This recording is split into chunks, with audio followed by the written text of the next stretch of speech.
It's gonna be one of those days. It's just gonna be one of those days today.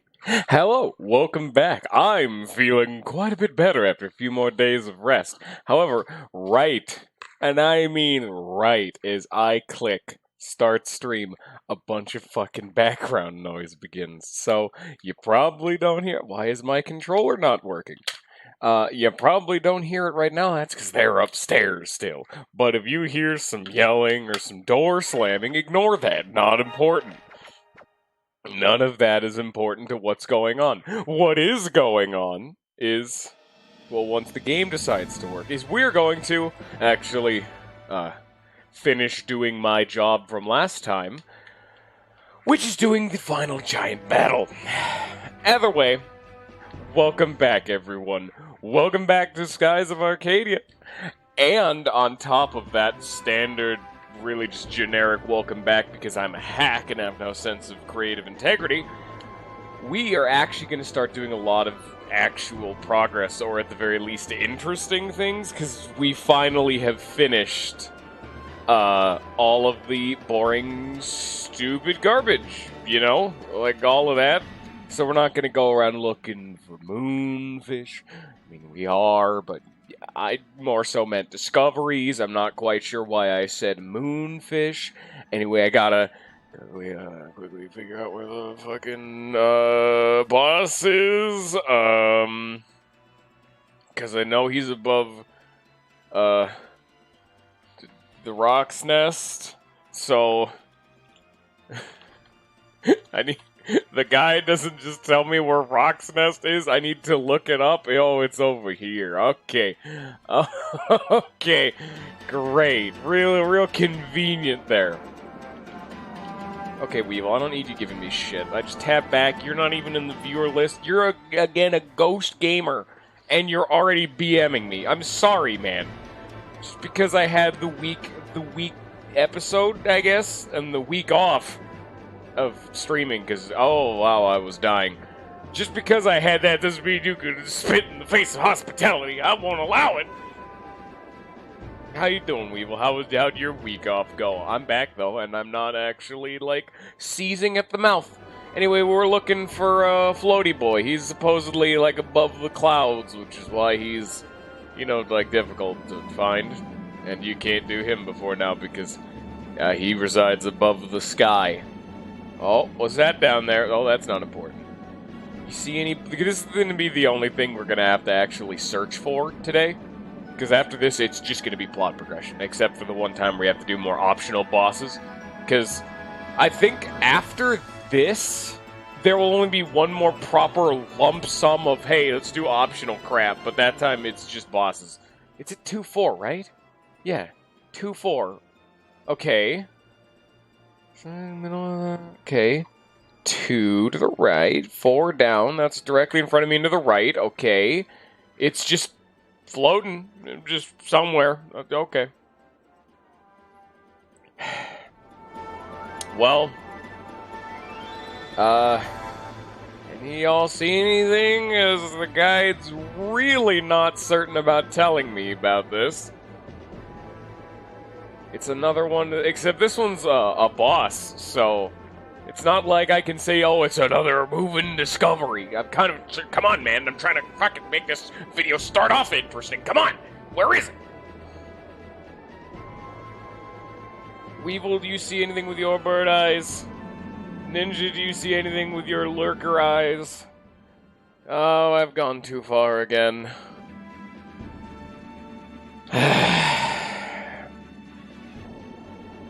Right around middle sky, we can see the top, we can see the bottom. It's right above the Rock's Nest discoveries. Well, not specifically right above it, but it's effectively in this tile, I should specify. The guy just says it floats around the Rock's Nest discovery. Can you guess who it could be? It's a nest that we're floating around. The other nest of the Obispo nest. Let us fought the Obispo, which was the giant, like, sea murder whale nest. Can you guess what this one would be? That's a surprise. It's a spoiler for everybody. And there's... Okay, Where is it? Rock's Nest, situated in the southwestmost island in North Ocean, coordinates 2, 4. Okay, I'll go down here. Location, flying around in upper sky above Discovery 21. Rock's Nest, which is at the location of 2-4. And it specifies upper sky, which is why we could not fight it before now, because we need to be able to go above the sky. Thank you. I really... Alright, time to Google, I guess. This is not how I just wanted to start the stream off with something fast. Apparently, the wiki says it flies above Ixutaka, which I guess you could potentially say that, but that's not right. Okay.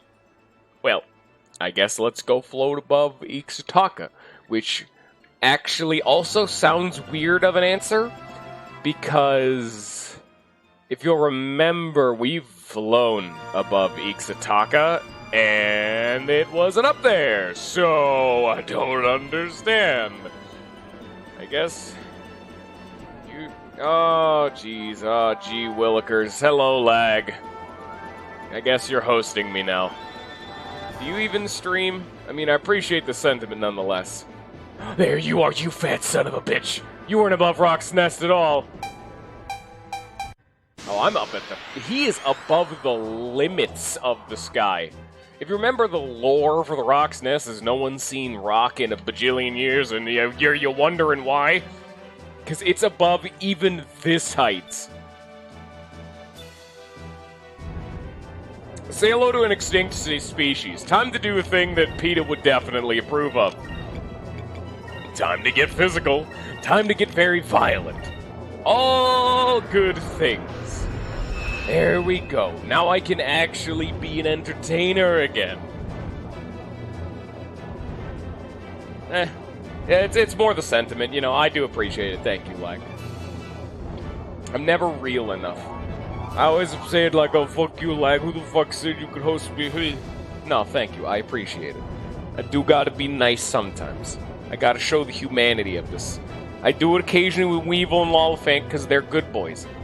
But I typically just shit out spite and vitriol to random people on the internet. Really helpful for growing an audience. Anyway, you like birds? Because we're going to be fighting birds for a while. But yeah, like I've been occasionally interrupting myself. After this, we're done. We're just going to be doing main plot because, I mean, there is the next... It's the dungeon after next is the last of the Moonfish. Once we get that gets us the last 2 optional bosses in the game. Because that's the that'll give us the last wanted battle, Daikokuya. He'll spawn in. And then after that, I mean, the final wanted battle in the game, the Lord Sylvan Bane, he appears just on our direct route, so I don't need to go out of the way for him. The Piastol fight will be fine. Really, it's just...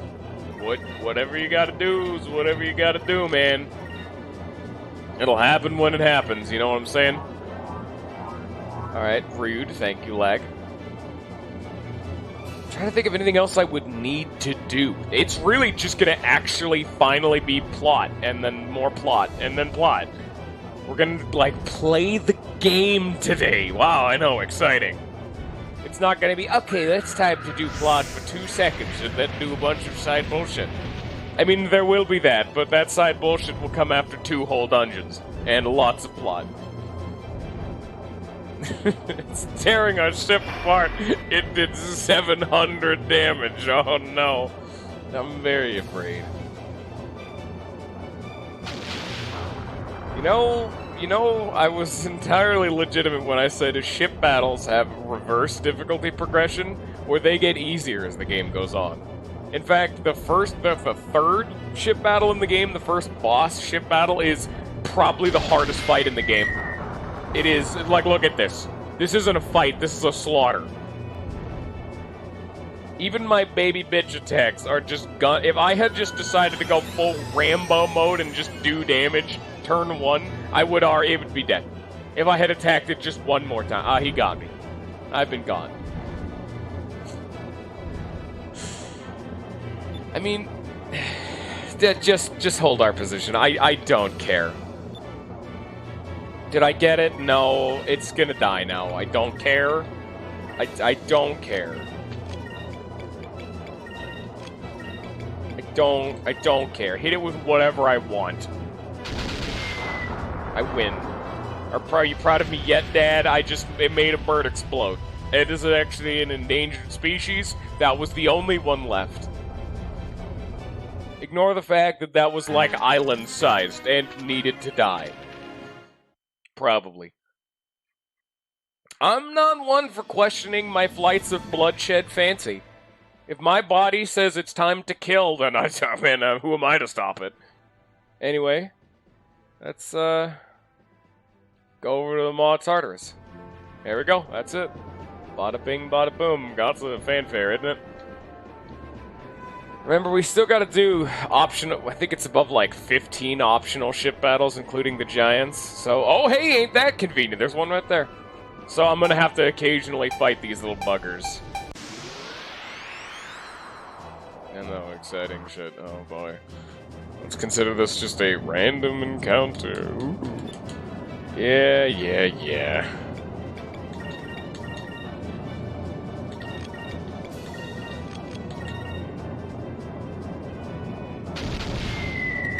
And there it goes. So how's everyone's day going? How's your day going, Lag and Weevil? Y'all having a good day today? We got time. Got any stories to tell? Apparently, I can't hit shit for dick. You know what? Now that I think about it, there was a story I was gonna tell, but I've forgotten it by now. There was something I was gonna talk about. I had something prepared for this. I knew this was coming. But I forgot by now. Oh, dearie me. I'm sorry. Oh, I have something I could at least run my mouth about. So I got a really big hankering for playing one of the Final Fantasy games, because I've technically never beaten or really tackled any of the Final Fantasy games. I've seen all of Final Fantasy X. I played a lot of like 9, 12, just those various later on ones that I can never really piece together in my brain. I remember my brother played a lot of those around my middle to high school days. So, I've at least seen them, and I definitively remember my brother playing 7 when I was super young, but I don't remember it. Okay, I guess I wouldn't really say super young. It was more so completely in passing, and younger me didn't give a shit. So, it's not like I just didn't have memories at the time, it's that I didn't care. But anyway, I decided to get myself some hankering for Final Fantasy done, which is always a game series I've wanted to tackle on stream, just because, I mean, hey, you know. How many people have actually, like, everyone knows Final Fantasy, but there's very few people I've seen who have just genuinely said, I want to play some Final Fantasy, and so they sit down and just do it, you know? And I've always wanted to really just play all of them. Same with Dragon Quest. And so I specifically did a little bit of research. I watched Pro Jared videos. Which I had already done as a pastime, and said, hey, which one of these looks like fun? And so I picked the bad one. And thus I have begun my playthrough of Final Fantasy II. The bad one. It's not that bad. But then again, I'm the RPG dude, and I already have been known to have bad taste. This is not a good story of, hey, I liked the bad game. Oh boy, what a surprise, there I go again. And it's one of the weird, it has the standard RPG MacGuffin that you see in a few, where it's, each of your stats are tethered to doing a certain thing instead of a traditional leveling up experience meter kind of thing. So to increase your max HP, you need an enemy to beat the shit out of you. To upgrade your strength, you need to smack with your weapon. To upgrade your magic defense, you need to get hit with magic, and so on and so forth. And I just said fuck it and made every single party member in my team a mage. Here's the Mob Tartarus, by the way. It is literally the asshole of the island. My mage exclusive party was doing way better than I should have any right to do, and I'm starting to think they made Final Fantasy II a little too easy. When it was, oh hey, want to see a dungeon? Another ship dungeon? Want me to save again? I'll do it. And there's 2 treasure chests in here. I'm actually gonna strictly follow the guide because this place is really tedious to get through.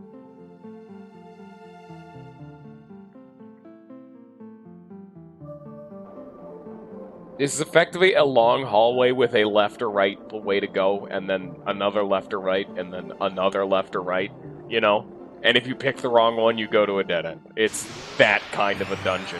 It's the hallway with extra steps.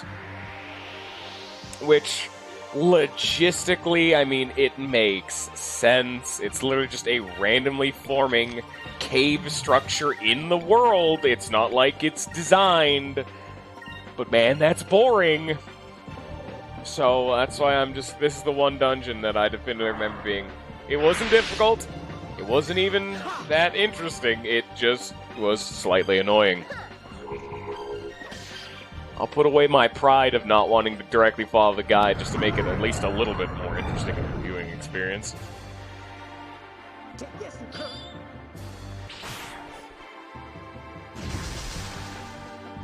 Man, talk about Final Fantasy II again. That game is, like, weirdly darker than I would expect.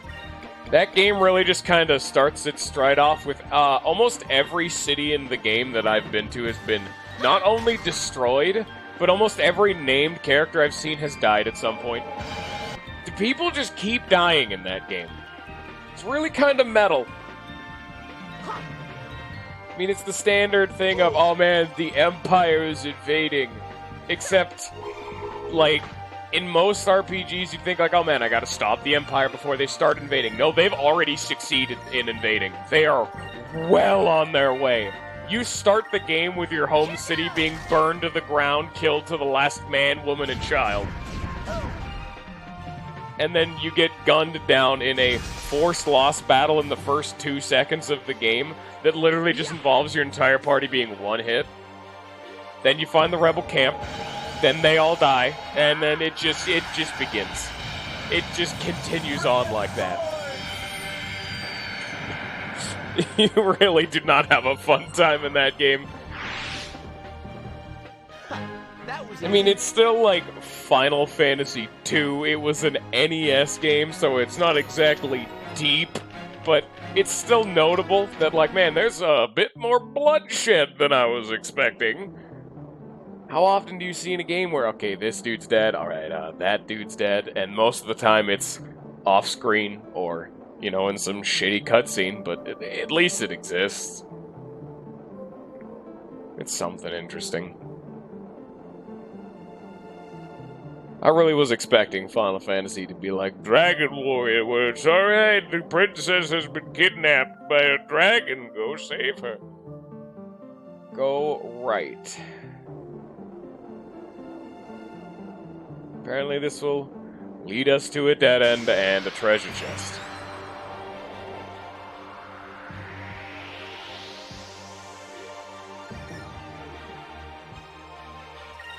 You know what, I actually do think I thought about what I was saying is, Weevil, didn't you say you didn't really want to watch games that were, like, a little bit more on the Debbie Downer side or some such?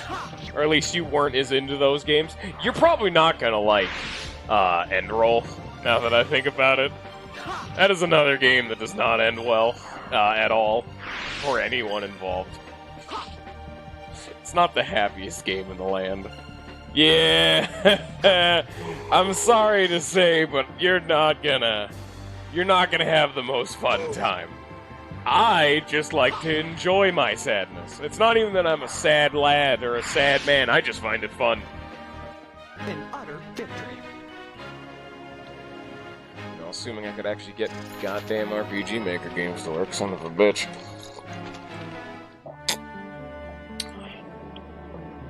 I think I do remember what I was going to say other than end roll.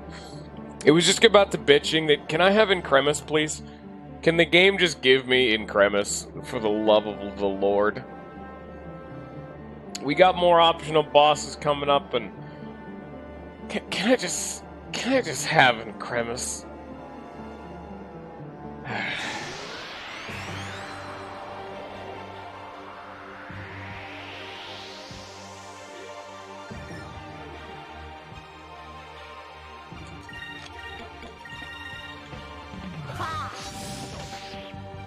Isn't this exciting? Maybe the streamer should not be talking about, hey guys, isn't this boring? Are we having fun right now? But yeah, it's probably one of my least favorite areas of the game. Dude, I'll have you know, as you can see here in like 2 seconds, I've already finished yellow, green, silver, almost across the board. I just need blue, purple, and some other stupid garbage. Like, what's Vice done? He hasn't mastered anything, but he's getting close. Ika's already done with yellow, green, getting close with purple. Fina's done with yellow, green, and the silver. But that's just because it's Fina, that's her job. And then, honestly, Enrique is the closest to getting Incremis. As we've now learned, Incremis is the rank 6 magic, which is the final tier, which... Great, thanks. It's almost like Ika is still a level 3 red mage. Come on!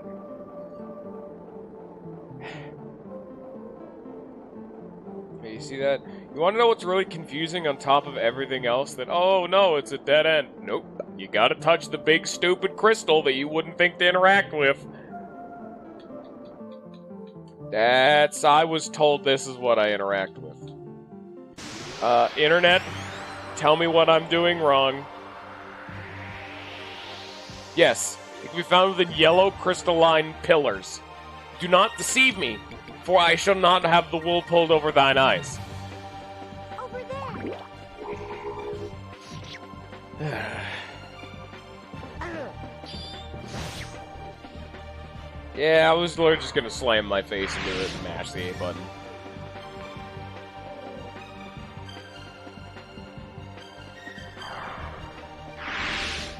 So, That was easy. this is probably gonna be one of my most active weeks because plasma donation can't start this week because I still technically have the flu in my system despite the fact that I got over it, you know? I gotta wait a week to really clean it out and all that fun. You have to hit the top of it, okay. And then like retracts into, where the hell do I leave? There it is. Dex's Seed, oh, also. This is going to be one of the most active weeks, because there's no plasma donation. That'll mean four Skies of Arcadia streams, unironically going to get close to the end of the game in that time. And then, hoping I get everything right, Sunday should be... I don't know what Sunday's gonna be. I wanted Sunday to be Mario Party and other just random online games for people, but I can't stream while using Parsec, so that really put a wrench in that game plan. And I would use Ninja's help, but he streams Minecraft on those days. I don't know what I'm gonna do for Saturdays.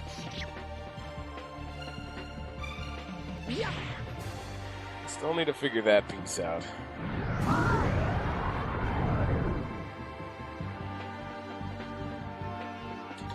And then Fridays are Stardew and Sundays are Jackbox. Standard stuff. Fortunately, the week after this is going to start being boring again, because, oops, I'm accidentally getting money for once in my life. Oh! Okay, I actually did remember the one thing I specifically wanted to talk about. I remember now. This is it. This was saying, thank you, Weevil. You know those $20 you gave me last stream or whatever as the New Year's present or whatever? That actually was unbelievably important, because just after that stream, I think it was Thursday or some such, it was something like that. I'm pretty sure it was the last stream of the day, or the last stream of the week, which is why I wasn't able to talk about this till now. Those $20 were crucial in keeping my internet on, because as I was only told later that day by a family member out of like a complete throwaway comment of, oh hey, yeah, we're losing internet tomorrow, was just what I was told. I wasn't given anything in advance. I wasn't given any, like, time to, you know, scrounge up some cash. It's just, no, we're just losing internet tomorrow. And guess whose $20 helped pay for my internet bill? Because I was $11 short. And that's why I'm here right now. At least partially. The other part of it was I scrounged up some cash from Ninja because I internet begged. But thank you very much for your very convenient timing there, Weevil.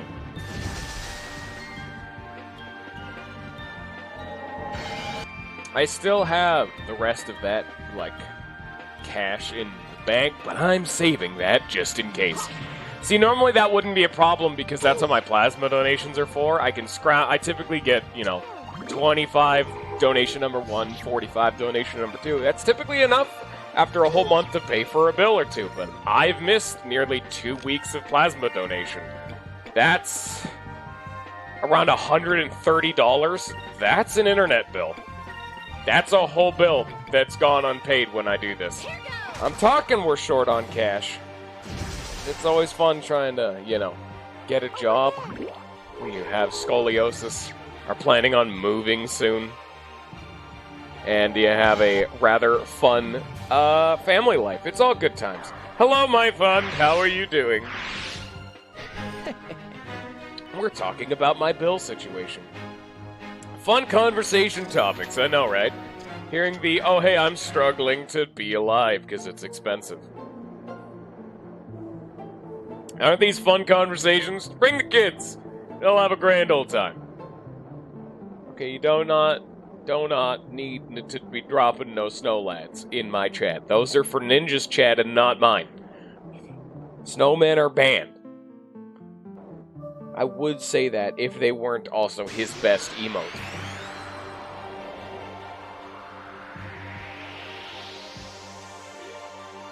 Hey, my fun, do you like hallways? Welcome to the hallway dungeon. It's really exciting. You know what? God, I'm in a rambly mood right now, aren't I? And a bunch of variety of topics. But I'm specifically having to keep running my mouth because, God, this dungeon is soul-sucking. But I'm actually still in the mindset of Final Fantasy II. Pretty much unironically, my fun. Like I said to Weevil, we are in a dungeon that is a straight line, a long straight line, and then it breaks off into a left or right path. If you pick the wrong one, it leads to a dead end and you'll have to backtrack. This is the dungeon, and we need to go down 2 of the dead ends because they give me treasure chests. Have fun. But in Final Fantasy II, finishing my previous point, you level up each of your stats by doing the specific thing related to them, but the really annoying one is max HP is only able to be increased by having the shit kicked out of you. Alright, fine, that's fair. But it needs to specifically be damage accrued in that battle, so you can't start a battle at, like, you know, 1 HP and then just win the battle. No. You need to take damage in that battle, and specifically, so you can't farm it or cheese it, you need to have that damage be unhealed. You need to enter the battle, take damage, and then not heal that damage by the end of the battle. So what you have to do is you have to enter battle, let the enemy beat the shit out of you, or just happen to do that, and hope you don't die. Because if you heal, I mean, oh yeah, you lived, but you didn't get a max HP increase. Okay, that is exactly Quest 64. Except in Quest 64, your max HP was increased by basic attacking things, and in Quest 64, you were a mage, and so that's a bad idea. Prepare yourself. They actually have seemingly fixed it, however, in the PSP version, and I just... Well, it doesn't actually matter how much damage you take, because it's completely random whether or not a stat actually increases, but if you take even like 1 point of damage, you're like valid for increasing your max HP, which most of the things I've read have not had that being the case, so I'm thinking they might have made it stupidly easy to do everything in the PSP version. The only stat that I've found really annoying to increase is max MP, but that's only because, as I said, every single one of my party members I turned into a black mage. Just because I've just said fucking everyone's a mage now. And the only way to increase max MP is to, well, obviously use MP. But that one's a lot more stringent than max HP, because you need to use 20% of your max MP gauge all in one battle. So, that typically boils down to, you enter some random Joe Schmo fight that all of your spells with one hit, then you cast, like, Barrier, Cure, like, the Resurrection spell was typically my go-to, a spell that does nothing, and you just spam them until you have burned 20% of your max MP, then you kill the enemy. The problem is that's way too efficient, and I have broken the balance of the game by getting too much max MP because the game was not expecting me to go through every battle just spamming my spells, because as you use spells, they get stronger. Every single member of my team is a mage, and they never basic attack. I only ever kill things with magic. My magic is unbelievably good. That game does not have a fun time with me right now. Or you could also just break the game in other fun ways of beating the shit out of yourself to get yourself to max HP before the first dungeon. Or you could just have every single character become a monk and equip their bare fists. That game is just fundamentally broken, but that's why I have fun with it. That wasn't so bad. Hey, you want to know how you beat Quest 64? There's a, you're actually not technically doing that right. You want to know how you beat Quest 64? I have to follow that up with a question of my own. What magic did you, like, dump points into? Of, like, the 4 elements. Wind, water, earth, fire. Which of those 4 did you level up? Or did you get, like, a solid mix? Or where am I going? Give me a second. Left. Okay. Head left. Because that will be important to determining how difficult your run was, is what elements you leveled up. Because let me tell you, water, then earth is how you... Oh, you already know. Okay, never mind. It's actually technically not true, but yeah, no, water gets you a heal spell, and you can just spam it. And so that's really good. But earth is the thing that breaks it. Yeah, no, that takes some of the wind out of my sails. God damn it, Weevil. Why do you know a bunch of obscure-ass trivia that I'm trying to shield? That's my market share. Get the fuck out of here. Over there. This is the exact same thing as Delta Shield. In Quest 64, every single enemy in the game, as well as you, for the most part, uses magic, except your main character has a basic attack. But everything in the game uses magic. When you halfway to maxing up Earth, you get Magic Barrier, which makes you immune to magic. Just like a Delta Shield.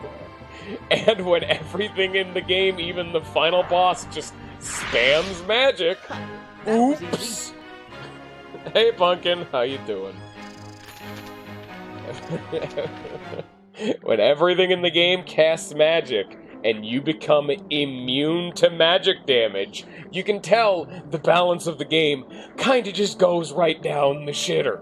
Of nothing, and I do unironically mean nothing in the game can hurt you. No enemy uses just a basic attack.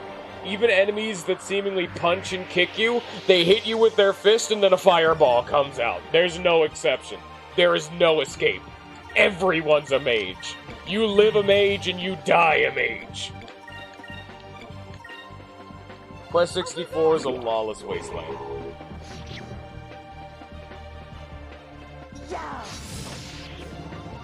Yep.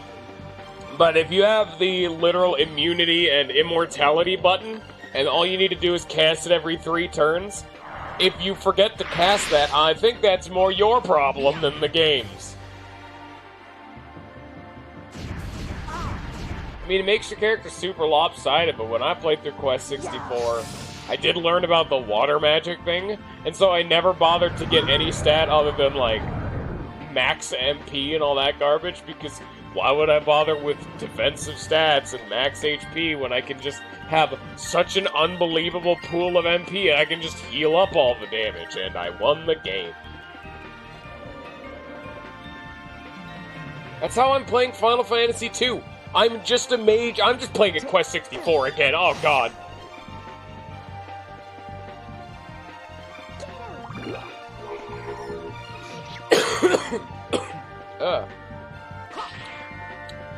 Still got a little bit of the coughs in me.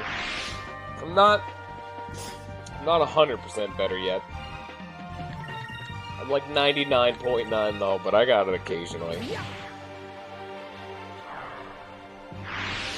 That is actually what, like, Quest 64 was designed to be. It was designed to be really basic. And it was one of the only RPGs on the Nintendo 64. So if people wanted to play an RPG, they had to buy Quest 64, which is part of the reason that game was designed like, but it wasn't like a Final Fantasy Mystic Quest level of derogatory, but you know. Oh, you son of a bitch. Touch that tip of that crystal. Yeah, and, oh. Great. It was a moonberry.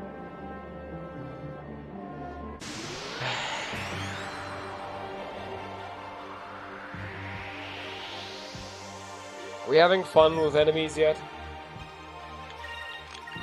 Do you guys see why I love this dungeon of hallway, but it's a rock dungeon? You guys like rocks? This is also unbelievably disappointing for another reason.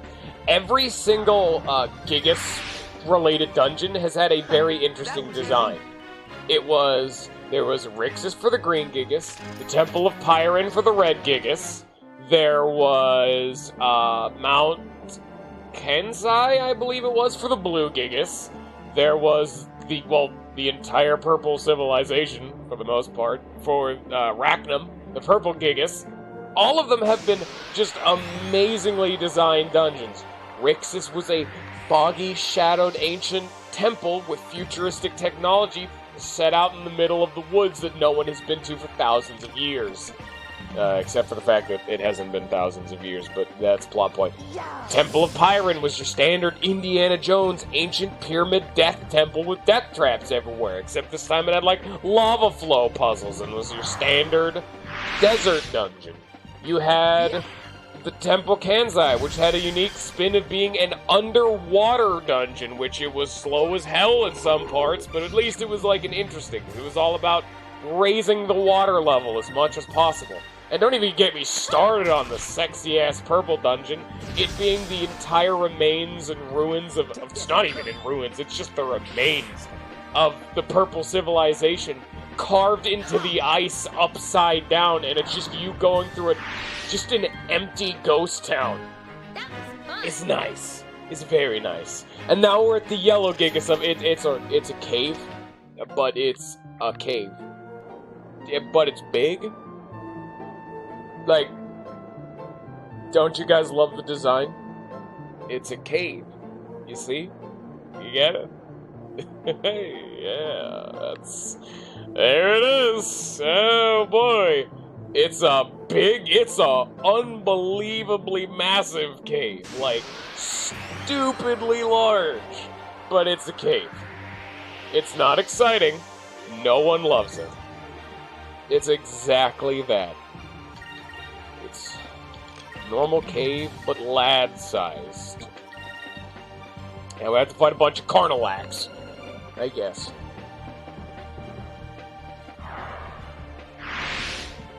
Over there. I do believe this is the only properly bad dungeon in the game.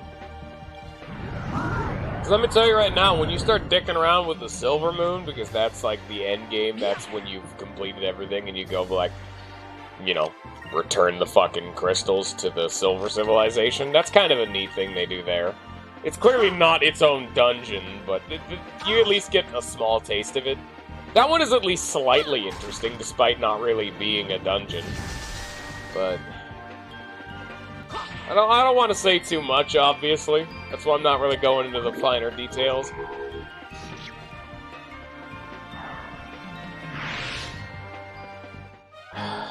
God, I have gone to rewatch those K-Bash videos. Golden Sun is a fucking train wreck. I have never seen myself get so genuinely frustrated with a game when it came to the final rock dungeon, like Magma Rock, in Golden Sun 2. I just started genuinely getting, like, mad. I finally started getting, like, angry. It's not exactly common for that to happen. That was the one episode I'm like, oh man, this is the real rough one. We finally hit a culmination in my temperament. It's when my patience wears fucking thin, to the point it is severed and frayed at the seams. Which is weird because I remember Magma Rock being a unbelievably easy dungeon. It was really short too compared to the other three. But those rock dungeons were by far the worst because they were stupidly long and they were really just pointless. They were literally just padding, as most dungeons were in that game. Golden Sun fucking sucks. There's your hot damn take for today.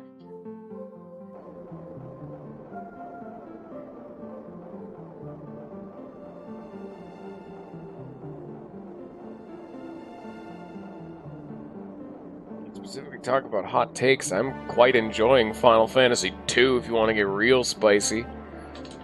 Which, a lot of people be like, whoa there, buddy, but I'm playing on the PSP. I'm playing on, like, the Definitive Edition. That's the one that's like, yeah, it's not bad. I'm having fun. It's unique.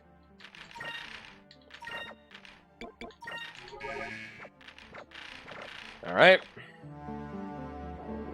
I'm getting really excited for when I actually start streaming Final Fantasies, because I'm saving all of the Final Fantasies that have the job system. Also, look at this.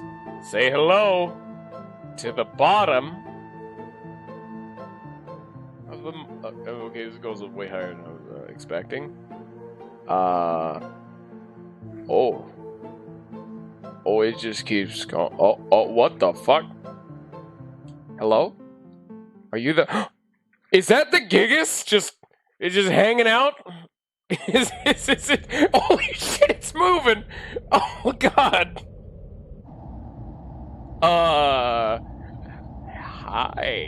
How are you doing? It's just... schmoovin' Yellogar, the yellow Gigas. You know, we needed a plot contrivance to fight this bugger. Here it is. He's just already alive. Sylphite mages managed to put him to sleep. Then they sealed him in here. Yalagar is extremely powerful, so it's best... Oh, he's asleep. Oh, he's a sleepy boy. The crystal's in Yalagar's possession, so we have to find a way to remove it without waking him up. Guess what, fucker? Too late, bitch. That's the Maw of Tartarus direct. He was... directly underneath the Maw of Tartarus. Tartar sauce.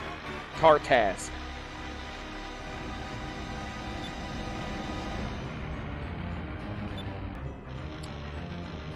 They actually slowly hype up each of the Gigas, but it actually is canonical. This is like one of the most dangerous because this is the lightning one. Like, it's lightning. This is the one they could not, like, defeat. They had to look, holy shit, look at him go. We woke him up and now he just broke the Maw of Tartarus. Just casually. That thing that was designed to seal him for a millennia. Oh, you know, it just, there it goes. I don't think that seal did a very good job now, did it?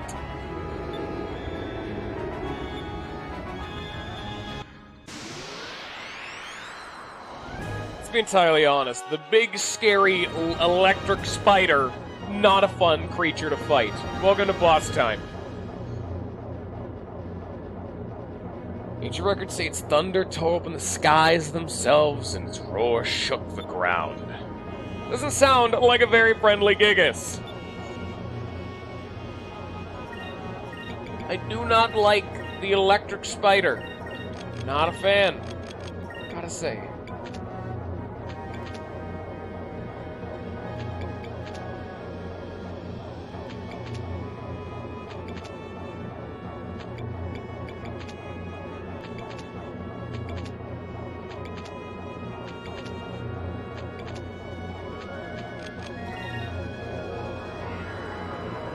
If you notice, the only Gigas we have not actually fought was actually Rackham himself.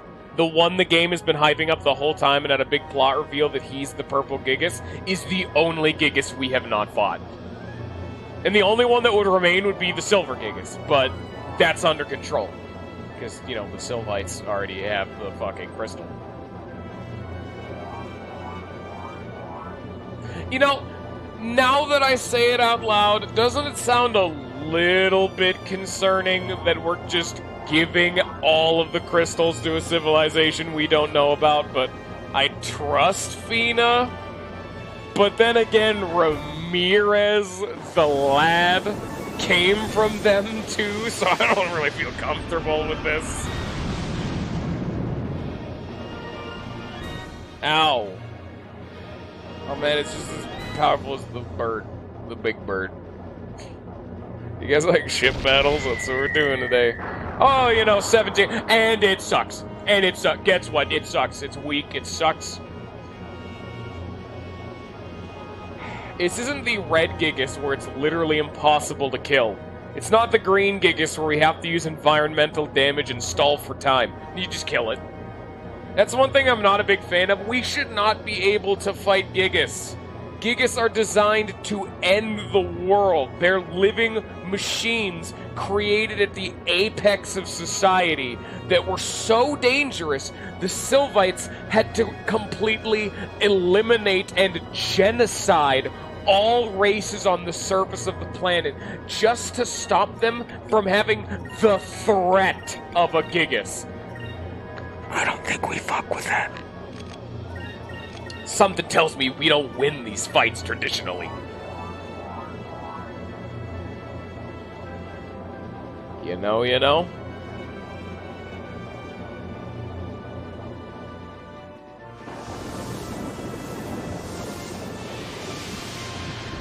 Because, I mean, the Delphinus is the epitome of technology in this time, in this era, but... And I can understand it putting up a decent fight, but I don't know. It weakens the narrative impact, you know? The fact that we're able to do this kind of damage. These things should be forces of nature, rather than I just slapped it a few times and it immediately exploded and died. They should call down the rains of destruction for the Delphinus. Can't they just localize the rains into just Valua? Voltigar.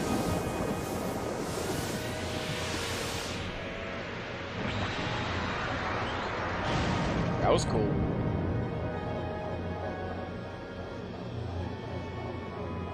You notice I've stopped caring when the enemy has a big red square nowadays? That was a big red danger square, like, oh, you better watch out. This is its really big attack. You're going to take a ton of damage, and it's 1,200 damage. We have taken a total of 2,000 damage this entire battle. Yeah, there it is. And I did about 14,000 damage in one attack. Try attacking it from above or try attacking it from below. What are you thinking, Weevil? Analyze its design and try to think where its weak point would be. You can also analyze the colors. One of them has weak spots, but has more danger. You'd be correct. That's a proper assumption. It has the big claws, and you just saw the Voltigar attack came from the bottom, but it's also weaker down there. So we'll take more damage, but we'll deal more damage. Obviously. I'm gonna need to do this. Max spear points, put that right there. It's gonna really make this a weak turn, but you kinda gotta do what you gotta do, you know what I'm saying? Anything that's free, can I just like do damn? Can I just like throw a bomb? There you go. Use a generic ass bomb. Blam. It did 600 damage. Well, it's free. It's at least something.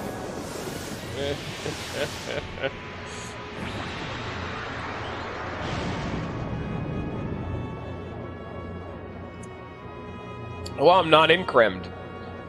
I did 2,700. Oh boy, I'm real scared.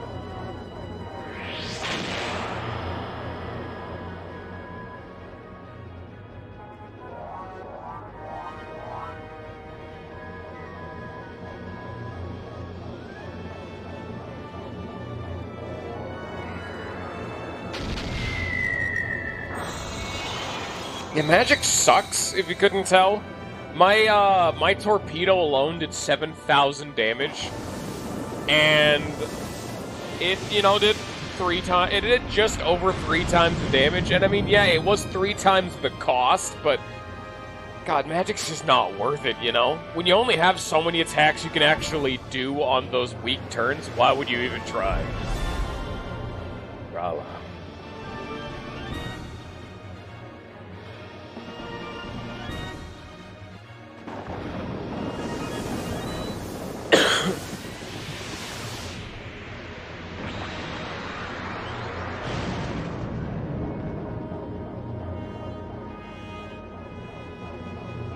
He's sure putting in his best. We're effectively pitying a small child. More importantly, as me does that thing look more active? Is the seal weakening on it or something? So it's sleepy. Using bombs with a ship like this, you're being a battleship using a bow and arrow. Strong. You know what? Accurate. But you might want to tone that down a little bit. You're a little too on the nose there, buddy. You're not gonna bounce like we do with other gigas. It's just too big. Aiming short of the Moonstone Cannon, you say? Are we incremed up to hell? I don't actually know. Let's find out. Ryukan, here's your chance there, Buckaroony. Fucking take us to Sextown.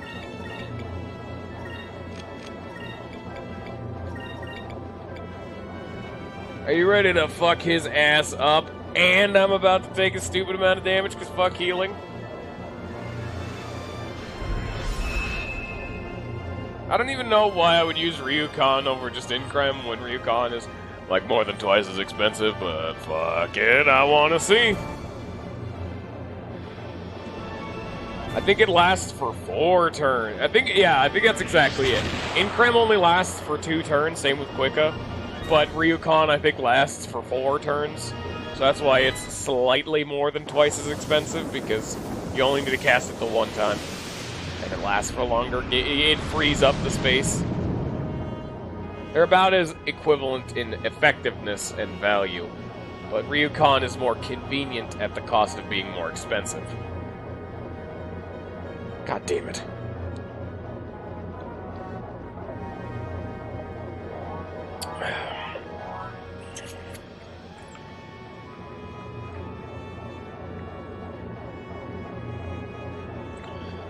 Will you stop turning away from the boss? Also, what do you mean 5-inch cannon's lost? You're pointing at him right now. Fuck you.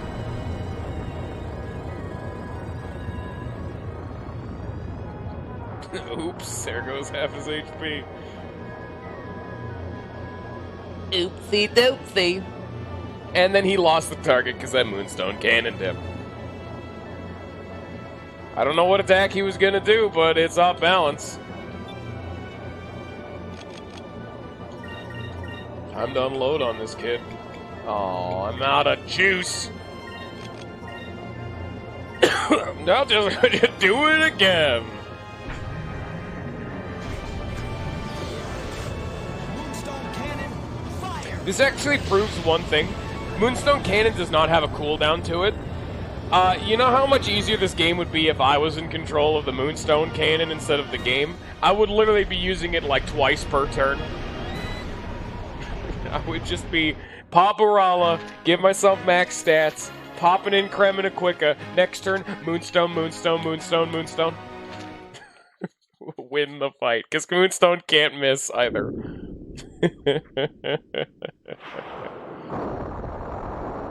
Bye-bye. That's actually kind of cool. Let's put that in. He just explode. Oh, that's actually really cool. He just made a massive crater in the ground. Hey, give me that and he's gone. I have destroyed this Gigas. Alright, don't stand there. That's probably too hot. You can see the ground pulsing with heat. It's visible energy. That's heat. This is the 5th moon crystal that we've collected. And now, my quest is finished.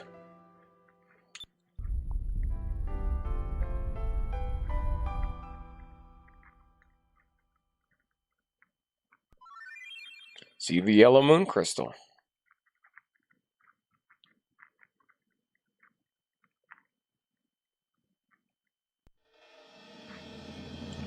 I believe we just... Yeah, go back to Crescent Island. That's it. I got a, set of things.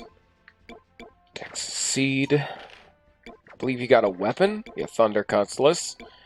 We have a... Captain Stripe. There's another 2,000 HP that I definitely need, and... I think that's it. Did I get anything else? I don't believe so. Well, I mean, we got a new sword.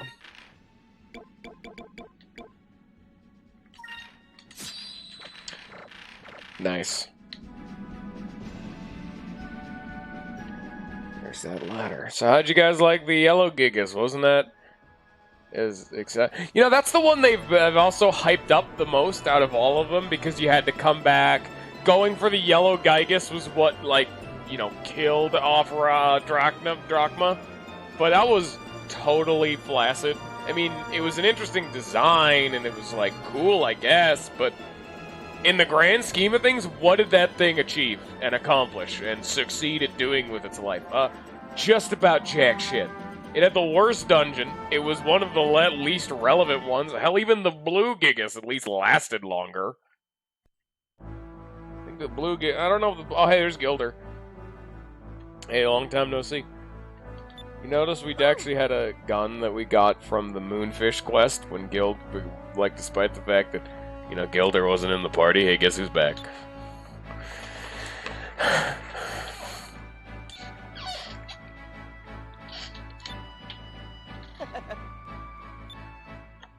What a cool guy.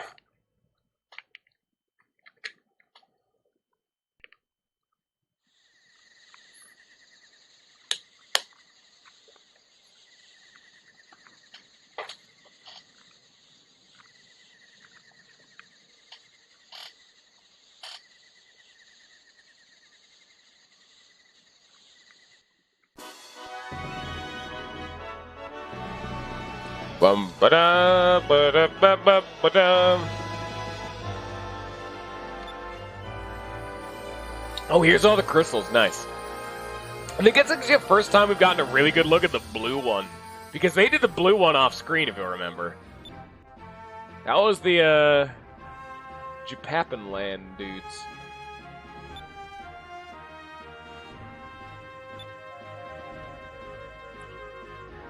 Bothering me from this earlier. Fina, where exactly did you come from? I mean, where are you going home to? Oh. Here's the big plot reveal, boys and girls. Where are the Sylvites? Where are they? Fina? The place to which I must return to. The place where both Ramirez and I were born and raised. Is the Great Silver Shrine. It is in a place high above the sky. Long ago, when the rains of destruction fell upon the lands and most of the world's population was killed, all seemed lost. The most powerful Sylvite mages met at the shrine, and they combined their energy to send it into the sky, above the destruction. They escaped the horrible fate that fell upon the rest of the world by raising above the destruction. Ever since then, From above, we have sworn to protect the people of this world from the same fate that our ancestors suffered. That is the primary mission for the remaining Sylvites. The Great Silver Shrine is high above the clouds, where no ship can reach it. I plan to take the moon crystals back to the Great Silver Shrine, so that no one will ever be able to abuse their power again. But how are you going to get home? If I can get back the ship that I came in, then I should be able to make it home. But when I was attacked by Valua, my ship sank beneath the clouds. Remember, you talk about that ship. You were flying when Alfonso attacked you in the introduction of the game. Because we must find another way of getting Fina home. If we find a way to get Fina back home, then you have to say goodbye.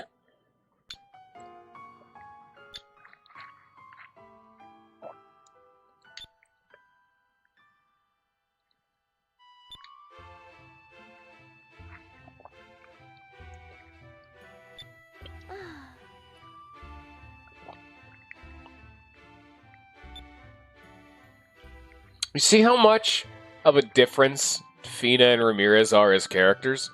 Fina has made great friends, has had the time of her life, and has seen more than she's ever seen before, and genuinely does not want to leave, but is willing to leave anyway because that's what must be done.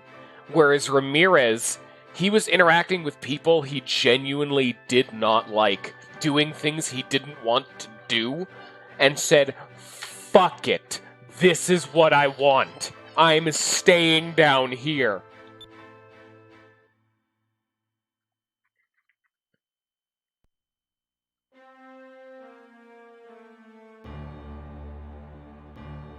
Speaking of Ramirez, what is the status on the construction of Dangrel Island? Yes, my lord.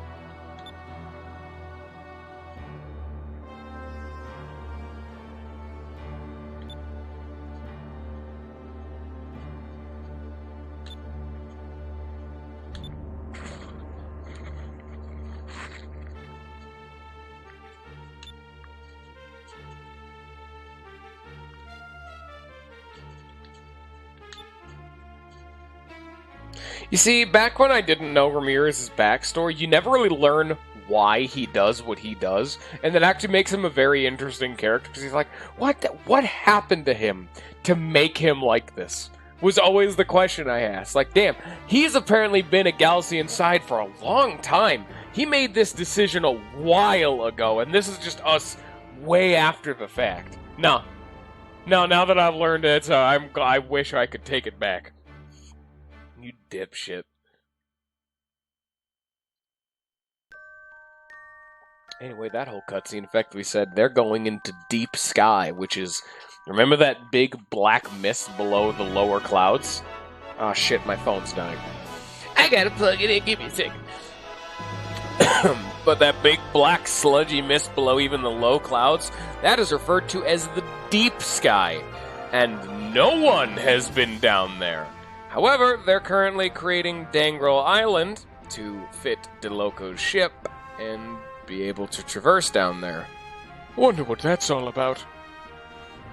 I wonder what the game plan is. Actually, the big plot twist and reveal there is the fact that he said even the Empress will bow before his might.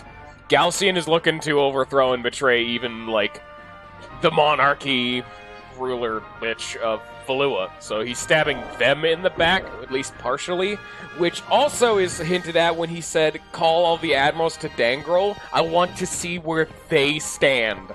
Implying that, you know, what he's doing is not exactly in the Empress's best interest, so he wants to see where they stand, with him or with her. There's a bit of... Wait, do I go to... Where's the...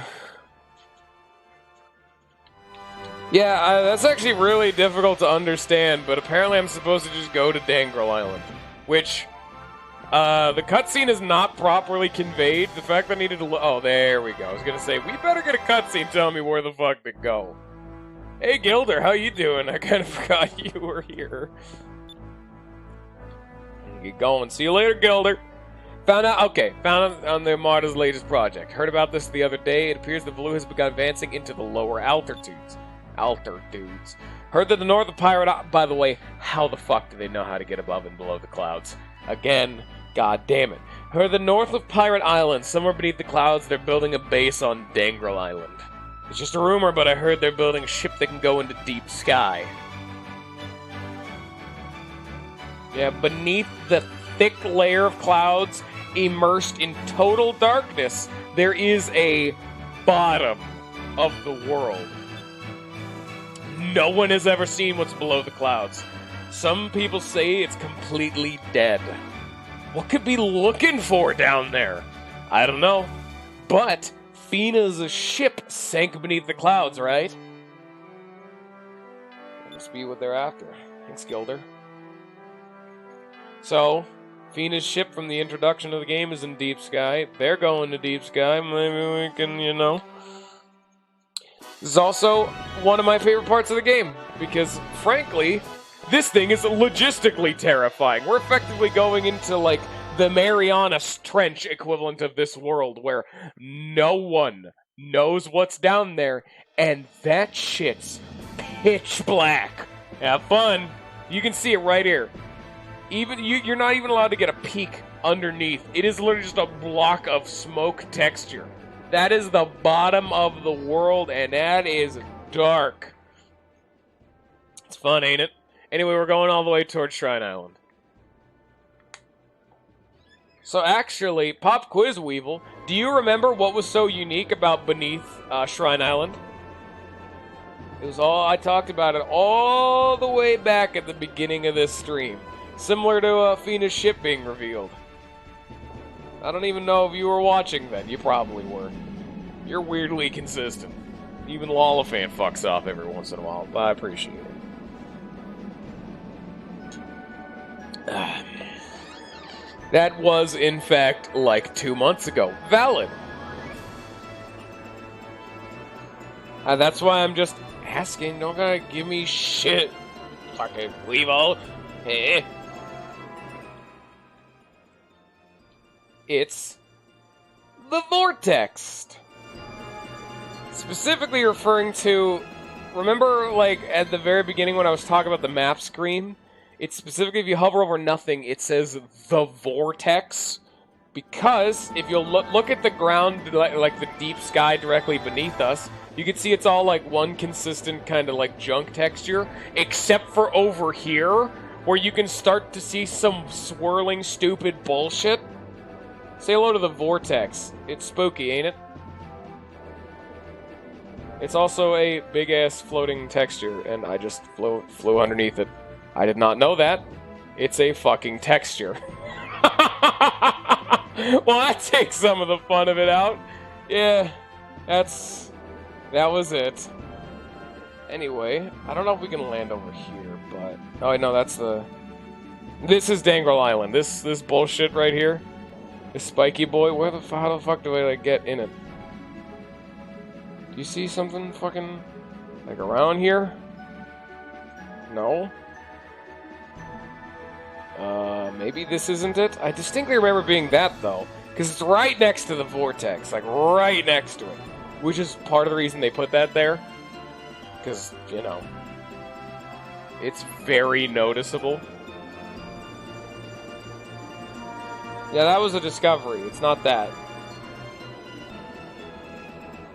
Where the hell is Dangrel Island? If you go northeast of Shrine Island to the lower sky, you'll find... Oh, so it'd be over here. Okay. So that means just go northeast. No, it's this fucker right here! What the hell? Come on, controller, work with me. Oh, controller! Work with me. Come on now. Alright, time to take out them batteries. Wave birds. Sometimes they got problems. It is this fucker right here. How do I make it go? Go. Into... Where is the ship? Where is the base? There's supposed to be a base here. Hello? Government, what is going wrong? Skies of Arcadia internet government. What am I doing wrong? Stop hiding the sick dangrel titties away from me. I will rub my face and ship penis all over. Is it this? Is it over here? Or did I lie? I'm a fucking dipshit, dumb ass, stupid, dumb face, dumb dingle brain, dumb, stupid, dumb idiot. Ugh.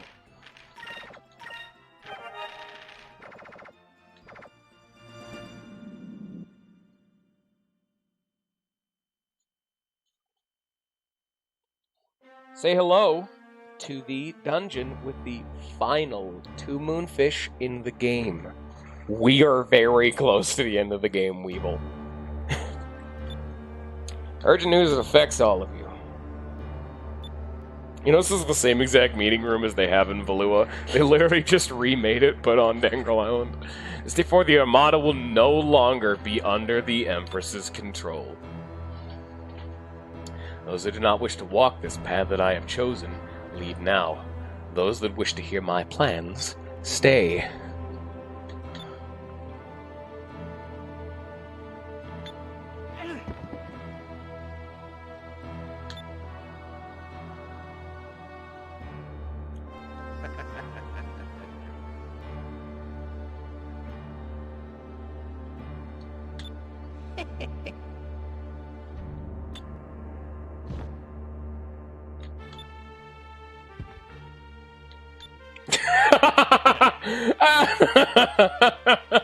Alright, you can leave, Alfonso, but I mean, I don't think that's gonna end well for you.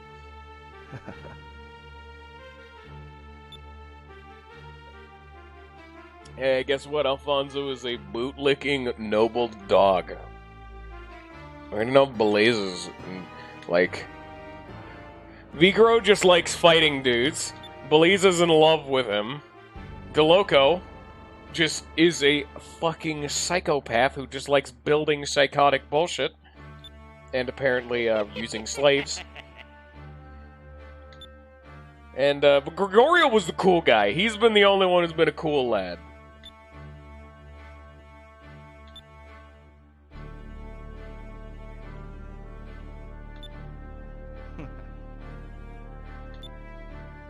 Them audio pops just baked right onto the disc.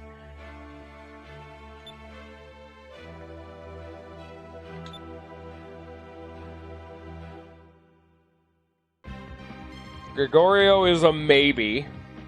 The other, Vigoro, DeLoco, Belize are definitive yes. And Alfonso's oh, I guess Ramirez is also technically an admiral nowadays. But, and Alfonso is a definitive no. So weird, isn't it? You never really interact with Alfonso much. I mean, you fight his pets. You never fight Alfonso, though. Not on foot, nor on ship. He runs away every single time and sicks his mooks on you. You never fight him. Despite the fact he's the introduction tutorial admiral. Never. Unless you fight him in, you know, like the rest of the game, but I'm not gonna say shit. God, this song is burned into my brain. Oh. I got cutscene, never mind. Yeah, cutscene. Moon energy system operating.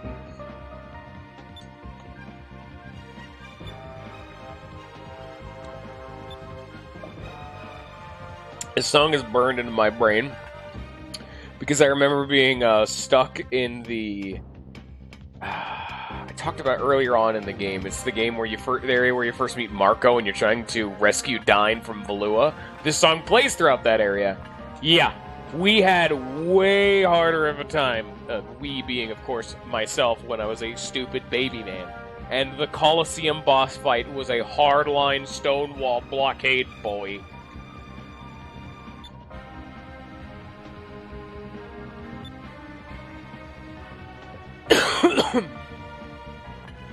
Oh, that seems... Oh my god, are you fucking kidding me? This is blocking me. I'm gonna have to turn off the power to go this way. Clearly, an insurmountable obstacle. The likes of which man has never seen before. Vice got his work cut out for him.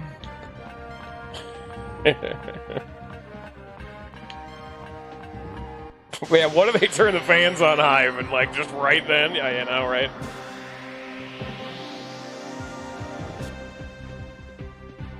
I mean, you're right, but I also don't like to think about it. Oh my god, we leveled up from those 2 ship battles. We have enough star juice to start the battle with 13. 1 more star juice at the start of a fight, we will have effectively beaten the game. We won't need to worry about elemental affinities, and we can officially grind if we ever needed to. That was easy. Because you can go to Looperland and spam Rain of Swords, the best place to... There's technically one better place to grind in the game, but they're nearly equal, and the other one we don't have access to yet. You know, it's the obviously near the end of the game kind of thing. It's the standard go to, like, the strongest area and farm shit up. But there's a bit more to it, you know? It's never quite so cut and dry. You'll have some fun when we get there.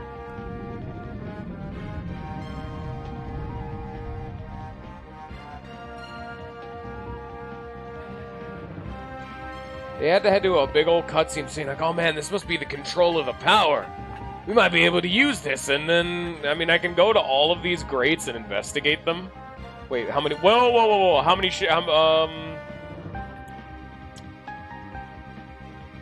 Or we missed a moonfish. We need to go back up to the surface. Fuck. I just skimmed the guide, and it said immediately go northeast and get a moonfish. Fuck.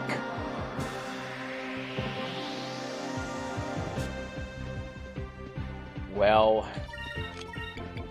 Ain't that just a coinkydink? It has been so long since we fought generic Valuan guards. The last time we fought them was before Enrique was even in the party.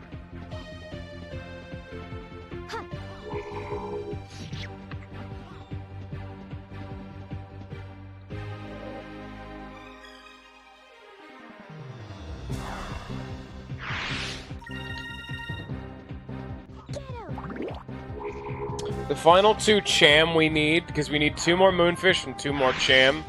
This is the last island in the game that has Moonfish. This is the last 2. Is on Dangrel Island, and as I've said multiple times throughout the playthrough, the final 2 Cham are in the final dungeon of the game. They're like rooms before the final boss level of right before the final or the end of the game. Meaning, when we get there, we're gonna need to enter the final dungeon, go all the way through it, and then backtrack to leave. Always a great time, isn't it? This is Paper Mario all over again. What are other games I could think of that do that? Tales of Symphonia has something like that, but there's a side quest you can do in the final dungeon that gives you a quick, that not only gets you standard endgame side quest stuff, but it gives you fast travel. That is the best solution I've seen. Then again, Tales of Symphonia is the epitome of, man, hey, I hope you don't want to 100% this game, or else you need to beat this 80-hour-long game like 4 times. Oops. And that's to 100% it. And that's only if you know exactly what you're doing. If you're not stapled to a guide, and I mean a proper guide, you're not going to just look up some 100% guide and just casually follow it. No.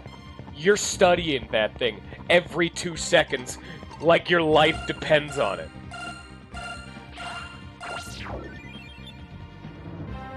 And some of the ways to 100% Tales of Symphonia are contradictory. There's one for getting to a certain late-game boss really under-leveled, and there's another one for never running away from random encounters. Just as an obvious example. Like, I mean, unless you avoid a stupid amount of enemies, like, you need to fight almost only mandatory enemies to be that low of a level. And it's like 3/4 of the way through the game. You kinda gotta know what you're doing. God, I want to play Tales of Symphonia. That's one of the games I'd want to stream, but that's the kind of thing I'd want to, like, show people. Because Tales of Symphonia is a very unique kind of RPG, because it's fucking 4-player. Everyone can get in on it. I can literally just pull some dudes from chat saying, hey, what's up, sexy? What guys want to play? Boom. Done. Easy. But the problem with that is like, unironically, like, if I streamed it, it would be like a 100-hour-long game. And so I would need some unbelievably consistent viewers. Or I would need to only do it on one specific day to, like, guarantee it. And even then, that would probably take, like, a year to stream. But it's my favorite game, so I'm gonna have to do it eventually. And I need to see if I'm gonna miss anything else. No, there's just a shitload of chests. And then moonfish. Okay.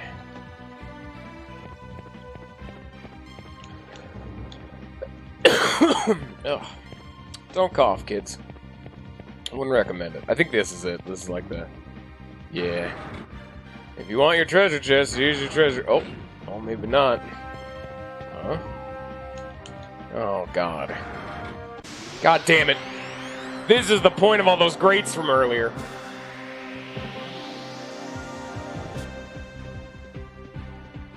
Lets you see which ones are infected or not with this vile filth. Here goes.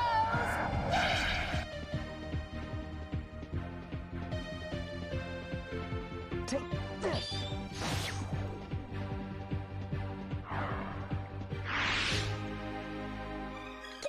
Get him.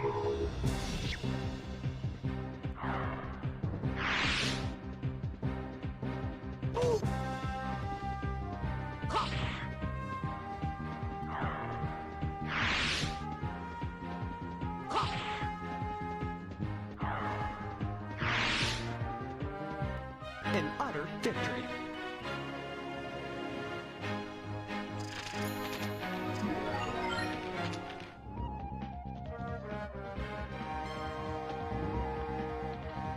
Are any treasure chests in here? Are you a treasure chest boy? Damn it. Well, Weevil, get yourself some popcorn, because we're gonna be here for a bit, because I need to check all of these to make sure there are chests. Oh, they're not all full of enemies. Okay. Oh, shit. No, that's not right. There we go. Oh, what the fuck did I just do? What did I just do? Do you guys see that? No. That's all, only I see that. How do I make that go away? Oh! Okay.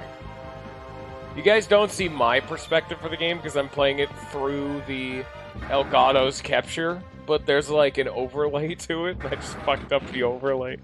You guys are just seeing the direct feed.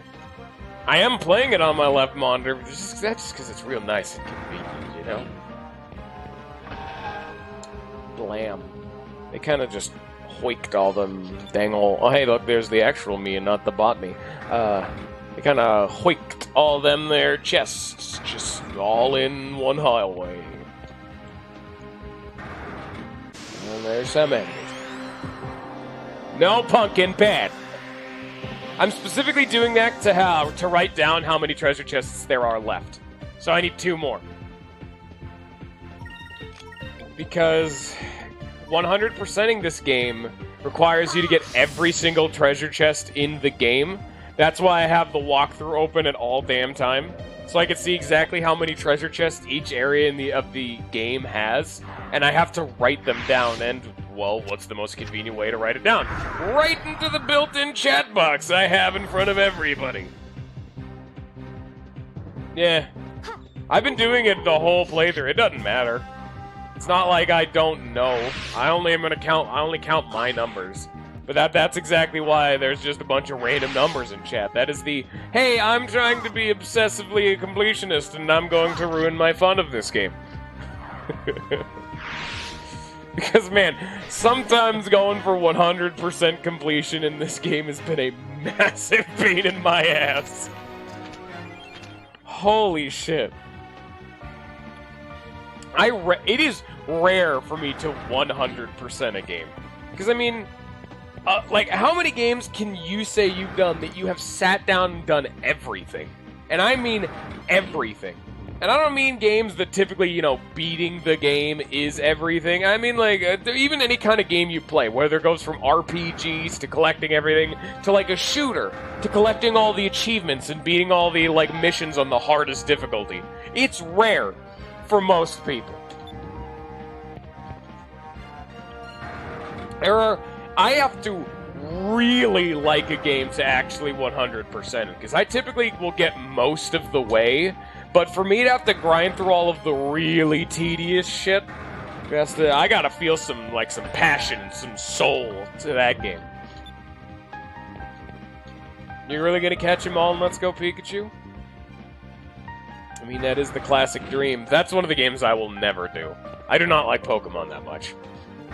It's why I just definitively did not like Sword and Shield that much. It's probably my least favorite of all the Pokemon games. Just because the main playthrough of that game is one of the weakest. And I've never been a man to give a hoot about all that competitive bullshit, shiny farming, catching them all. I just don't care. Like, the games I can think of that I've done it off the top of my head are... well, various RPGs.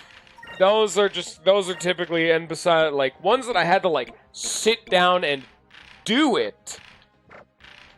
Off the top of my head, it's Resident Evil 4 and 5. Imperial Blade. That's just because, God, I love Resident Evil 4 and Resident Evil 5. I actually put hundreds of hours into Resident Evil 5. It got kind of ridiculous. I know Tales of Symphonia is a notable example, despite the fact that Tales of Symphonia is it's more of like a 50 to 60 hour long game. Going for completion, typically and doing all the side quests, adds about 20 hours, which is fucking ridiculous. But to 100% Tales of Symphonia, you need to beat the game, I think, at minimum 3 times. But that's only using, like, save scumming and being an absolute perfectionist. A more casual playthrough would probably need to beat it about 5 or 6 times. And each playthrough is about another 40 to 50 hours, even just doing it fast. I've done that, but I did it over the course of years. And I've done it multiple times, too. Because Tales of Symphonia had a definitive HD re-release on the PS3. And you bet your ass I've done it. Almost done it. Oh. It's because my PS3 broke. Oh.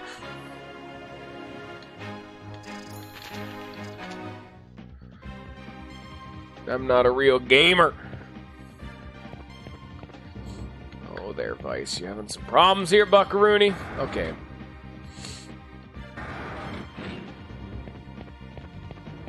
I'm mainly doing it with this game to 100% it, because this is the kind of game I would never think there's any actual benefit to 100%ing it. This is just not really that kind of a game. But as I learned, there is actually a benefit. It's called the 3 secrets. If you get absolutely everything in this version of the game, you do actually get a genuine benefit for doing it. And so, not only do I love this game enough to actually bother trying to be stapled to a walkthrough for 4 hours per session, but it's also the fact that I doubt very many people have even seen it, and I thought, hey, that'd be an interesting streaming fun time. What the hell am I looking at here? Oh, did I accidentally do plot? I don't want plot!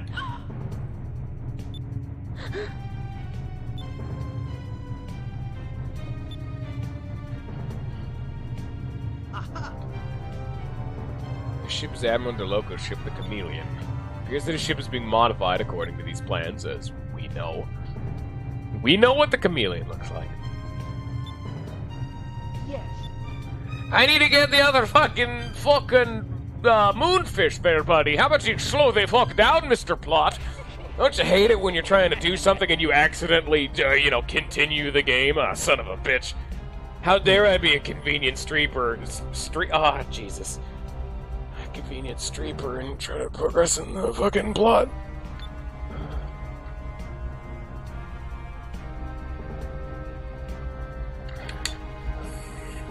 No! Oh god, do I need a load of save? I need that moonfish. No. No, no, no. No, no, no, no, no, no, no, no, no, no, no, no, no, you take me back in there.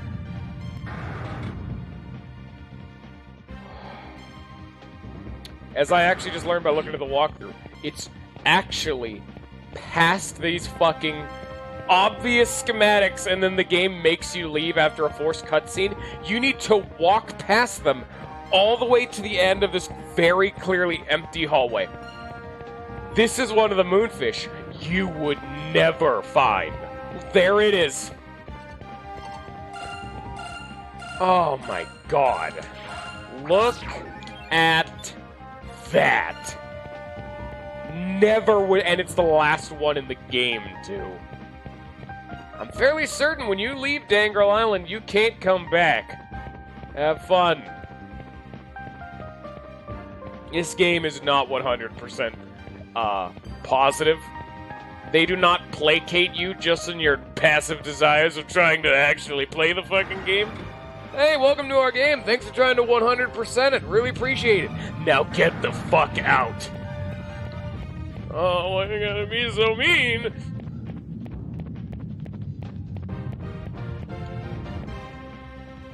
And look at that. Ain't that cool? Ain't that a shot and a half down there? That's cool. Well, guess what? We're not doing that right now. We gotta go back to the Delfino. The Isle Delfino. Super Mario Sunshine.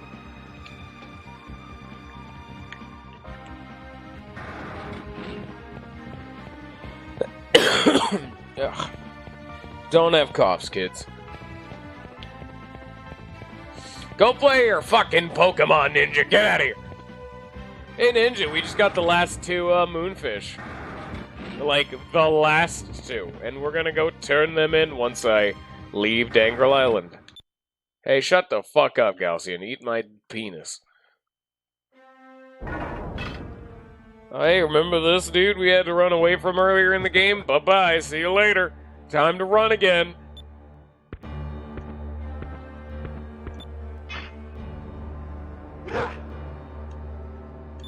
This isn't the Grand Fortress, though. Well, Ninja, thanks for dropping by. If I cared, I'd do the same, but I never do. Ooh, got him.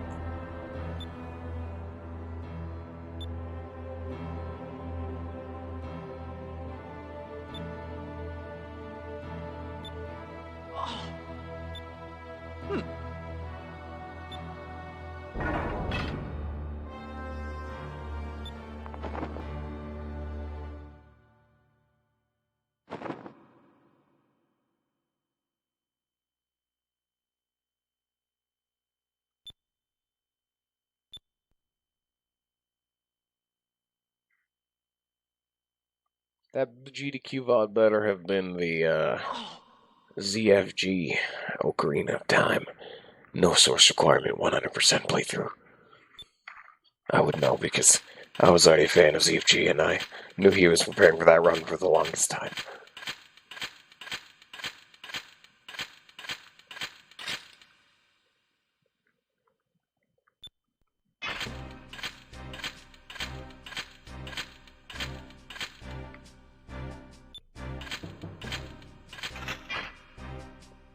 Gregorio has made his decision.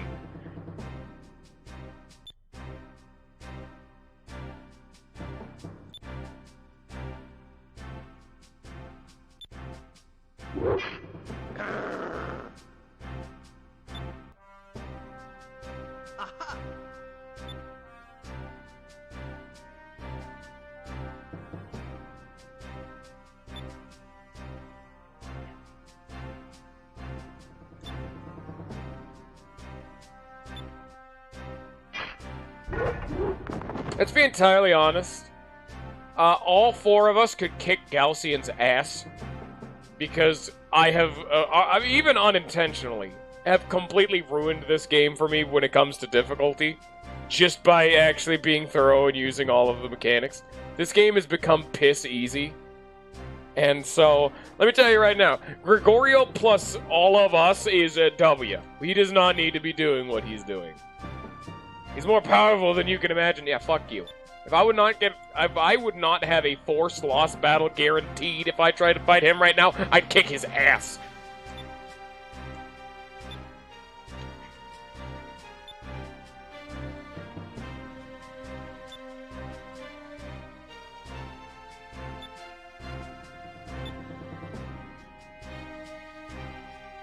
Oh, wow.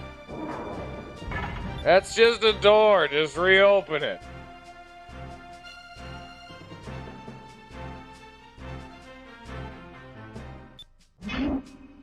Ha! You never fight Gregorio either, but he looks like he'd be very annoying to fight. What a fucking lad, though.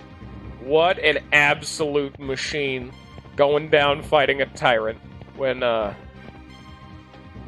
he didn't really need to do that, but okay. I mean, in-universe, Galcian might be stronger than us. Weird that he's better than 5 people, but, you know, okay. It's never really explained how he got so strong. Also, Ramirez, by extension. Other than the fact that people have just said they are strong. The game has just said, oh, they're a forced loss battle. I mean, exactly. The plot has decided, hey, you know these two? You're not allowed to fight them, ever. Until the end of the game. Spoilers. But, oh wow, the main antagonist you fight.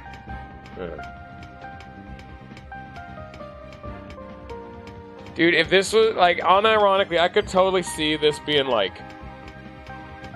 what would it be? I almost just want to say Live a Live. Live a Live would let you just say, hey, fuck it, if you win the fight now, congratulations, you win right now. But, you know, you better nut up or shut up. I'm trying to remember another game that lets you just end the game early. If you can just win the battle. You know, Chrono Trigger. The de facto answer, Chrono Trigger. You actually fight the main antagonist of Chrono Trigger like a third of the way through the game, maybe half the way through the game, and he kicks your ass because it is literally the final boss at final boss strength right then and there. But if you can win, you genuinely get an ending and credits roll. A legend. And Galcian has already won.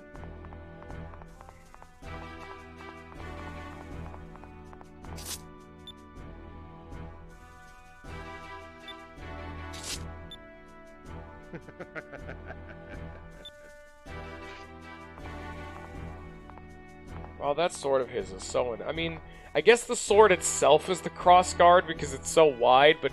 God, it's more of like a spear. No, actually, Weevil. I mean, it's only... You only say that, but that's just because he starts the fight with Rain of Destruction. I guess it's not really a spoiler, but it's Lavos.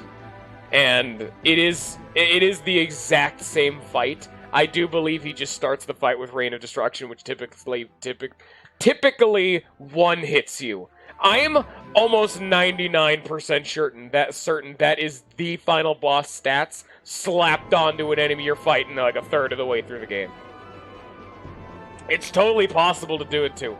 100% doable. Anyway, are you guys ready for the final set of optional bosses? Because Daikokuya has now spawned into the world. But I'll give you a second to come back, Mr. Weevil. I also have the fucking Discord to check because... Fuck up. Air bubbles. There we go. These people keep talking in the Discord.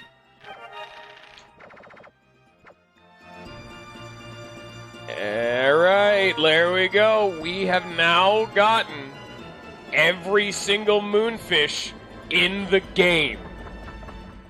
Whenever you're back, Weevil, there, I'm gonna save again. Stall for a little bit more time. Welcome to the final cutscene with Doc. I guess penultimate one. Lavo's first fight has extra stats and triple HP. Holy shit. I could have sworn. Alrighty then. I guess I'm wrong. I could have sworn it was literally the final boss just slapped in front of you. I remember seeing people legitimately do it too. Alright.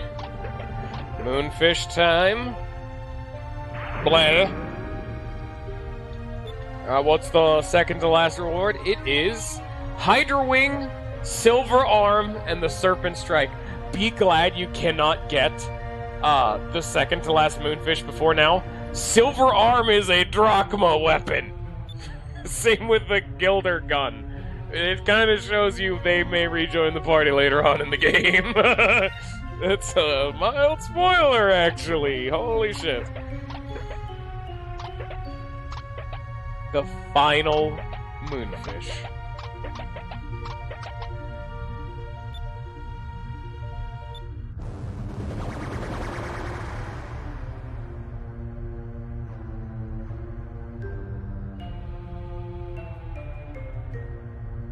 Now he can actually fly.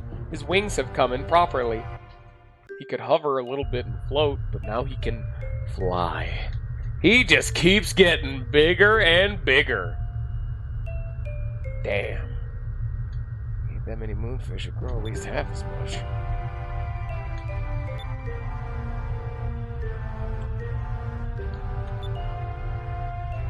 Piccolo. He wants to go home. Piccolo has grown wings, and now he's saying he wants to go home. Home to where all his friends are.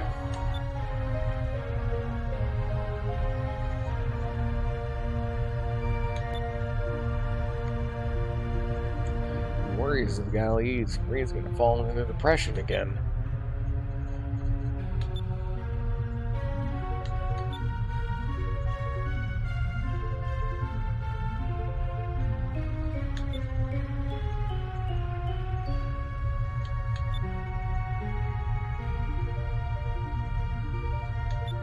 Yet, all of his friends are lad-sized, probably. Aw, that's adorable.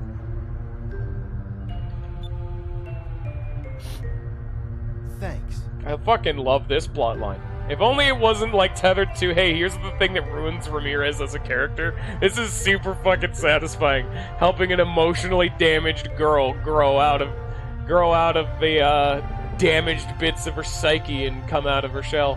It's very nice. It's nice and wholesome. It's a good time. There he goes! Oh, there he is! I've actually, like I said, I've never seen these cutscenes before. He's leaving! Looks like he's getting ready to leave. So it reminds me when left Pirate Island, eh, Vice?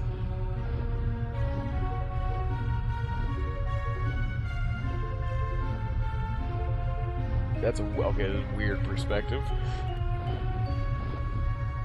Bye-bye, Piccolo!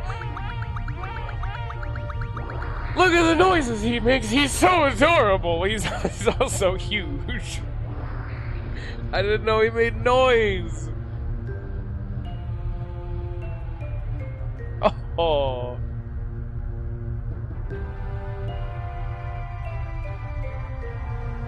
Who on the crew do I ship that bird with happiness? That's my ship. That's the one true ship that I can get behind. You have found the Moon Hamacho. Discovery 88, the last one in the game. Thanks to the air pirate Vice and his friend, Doc, the mysteries of the Moon Hamacho have been solved.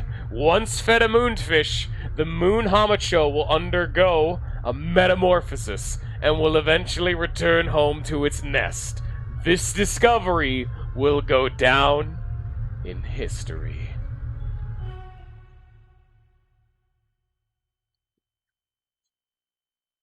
And that is all of the discoveries.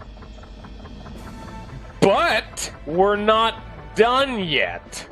Nah, nah, nah. You think you're so cute and done-diddled? No, that storyline has not finished yet. Once you get all of the moonfish, check out a Sailor's Guild to sell your Moon Hamacho discovery. Because it's the last one of the game. Vice the Dashing. And I can sell it. Oh, I could. I guess I can sell all of them. Where's Moon Hamacho, huh? Oh, wow, I forgot. You can see these late game discoveries. Look how much they sell for. Moon Hamacho, $40,000. Hello, Crimson. Oh, Jesus. There you go. Moon Hamacho. Aren't you already raising one? Make sure you take good care of it. It's very rare, you know. You can never actually buy King Crimson. Son of a bitch. Wait just a minute. I almost forgot. Here. This came addressed to you. You've received a black spot. It's a message from the Angel of Death. Sounds like you're in trouble. Better watch your back out there. And this is the true ending to this storyline. Once you get all of the moonfish, not only do you get the final cutscene with Maria and Piccolo, and you get the Moon Hamacho discovery, that leads into the only way to get the final 4th Piastol fight. This is a fight I, again, have never done. This is probably one of the closest things you're going to get to when it comes to, like, another thing of the 3. There's the 3 legends, obviously, but this fight and these cutscenes, I mean, you can watch the cutscenes online, but this fight, probably very few people have actually done. They're not a bounty hunter ninja, they're an assassin. Those are they're like calling me out, you know? I mean, I don't have to respond, but... Hey, Piastol, I found your sister. Hey, Piastol, I found your sister. She raised a bird named Piccolo. It was a very good time. It was very wholesome. You're the opposite of wholesome. You're trying to kill us. And she won't listen to us until we fight. I was wondering why there's going to be a fight. On guard. She literally will not talk to us until we fight, so we cannot explain to her we found her sister with definitive proof that you don't need to fight us. I shall have my revenge at last. Shut the fuck up, you stupid bitch. I don't want to die.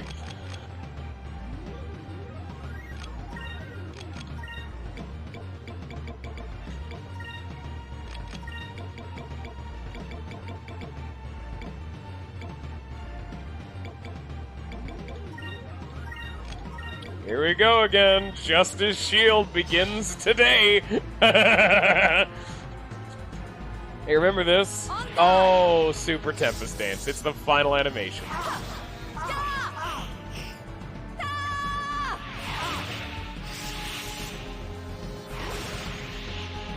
Teleports behind you.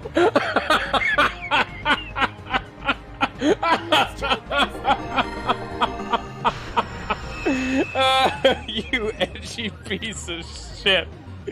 Of course, it ends with her teleporting behind you.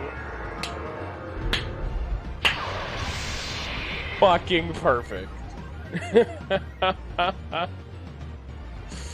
I mean, yeah, besides our Ebs, she's supposed to be, like, the Angel of Death. It's her, like, whole motif. She actually has those weird hooked boots and these, like, dagger things she throws, too. She also can cast magic. That's a combat scythe. The scythe for cutting grass actually have blades to their side. That is, scythes like this, while inefficient, they're typically better. When people refer to as scythes being a definitively bad weapon, they're typically referring to the actual, honest-to-God farming tool. But this version is at least usable, and you use it more like a spear. An actual, honest-to-God, usable, in-real-life scythe would have the blade coming out of the top rather than the side like this is. to make it more of a straight line spear. But that becomes more of a polearm tool, but you know. This has been my design doc for spears because they've been my favorite weapon for years. Typically, the one she's using is the very inefficient one, but it's not the maximum unusable in combat. That's the half and half that the Grim Reaper is typically seen holding, which, again, it's her whole motif. There's a reason for it, at least.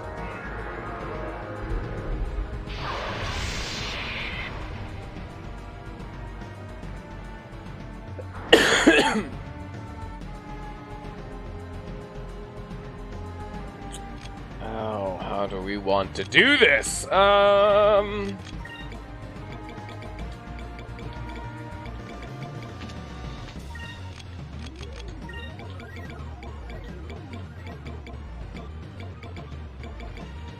I think everyone except for Vice has the crystal. You know what? Actually, instead of that, I'll have Vice use a Glyph of Might as well. Glyph of Might on Ica. Ica uses the heal. One ally. All allies use the Glyph of Might on Enrique. And then he does Enrique bullshit. Yeah, she does have the Magic Doggo. But the Magic Doggo is actually more support. The Doggo can only basic attack, cast Noxus, but it's mainly heals. Its whole job is to be like a support, keep her alive, standard shit. On guard! Teleport's behind you, nothing personal, kid. Personnel, kid. There it is.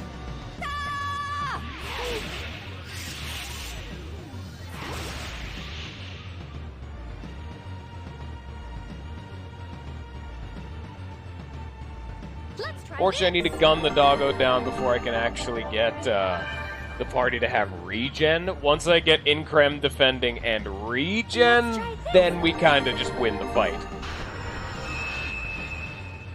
It is a Magic Doggo. That is still, of course, valid. Thank you for basic attack. Lets me open you up to a counterattack.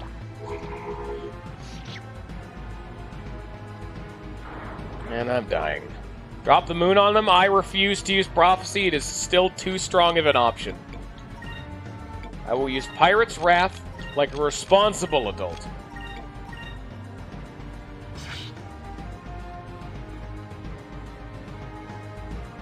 On guard!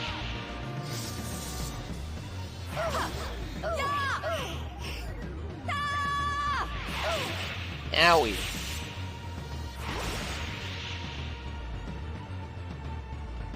I will not hit that Doggo with that moon, good sir. I refuse. It's too good of an option, and I don't want to abuse this game already than more than I already am.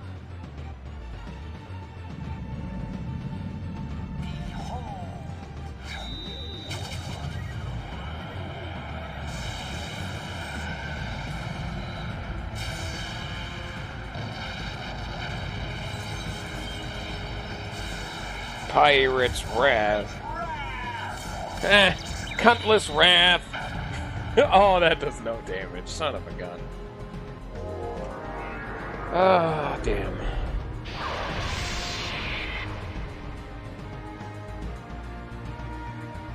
Well, that's really just going to be every turn. Is Pirate's Wrath focus, or Pirate's Wrath heal, defend, etc., etc., etc.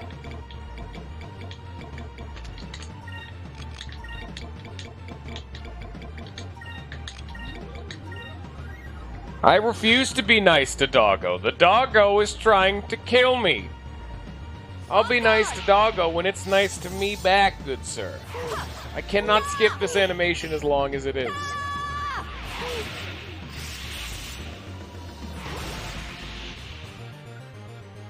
Hey, guess what, bitch? I'm already gonna heal myself for 2,000 HP. None of this shit matters. Let's try this. Yeah, you can again see Sacrum Crystals are starting to not hold up to snuff. Enemies are starting to do 2,000, 3,000 damage, 1,000 HP to the whole team. I mean, it is a 4,000 heal, but it's not single target enough, you know? That's why regen is, again, still important. It ups it to 1,200 or 2,200. It's a small amount, but it really helps. And really, once you get to late game, Sacralin crystals, which are just the I just restore your HP to max, become the standard meta. Again, can't skip this. Pirate's Wrath. Once it's dead, we can start actively being stupidly aggressive.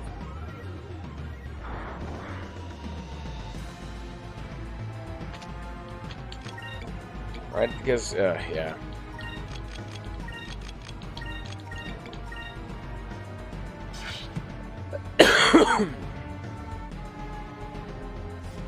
She Tempest dances every time.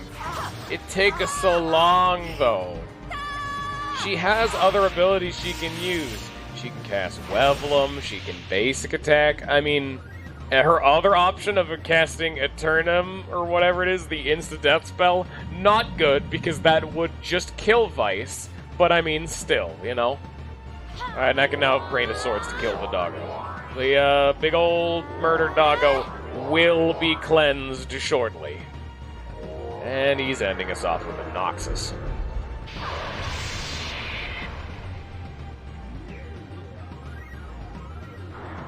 Owie. Rude. Rain of Swords. Focus. Oh, I can't use Lunar Light yet. Well, sure hope we survive. Because even if we don't, guess what? Lunar Light's unbelievably broken. Tempest Dance, again, not on Vice. Okay.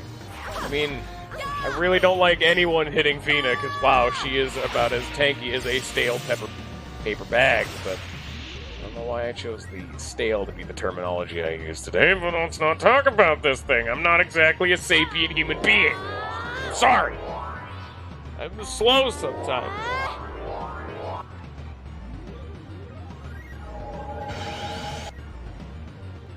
Fuck you, dog. Wow, that did no damage. It still killed the dog, but wow, that did no damage.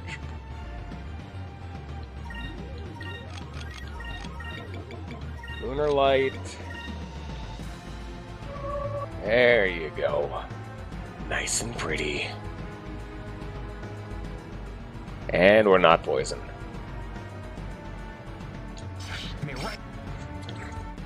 Hey, isn't this Piastol fight so much different than the last Piastol fight? Where, unlike the last Piastol fight, she's not spamming instant death, and so therefore this fight is actually being easier than the last Piastol fight. Isn't that fun?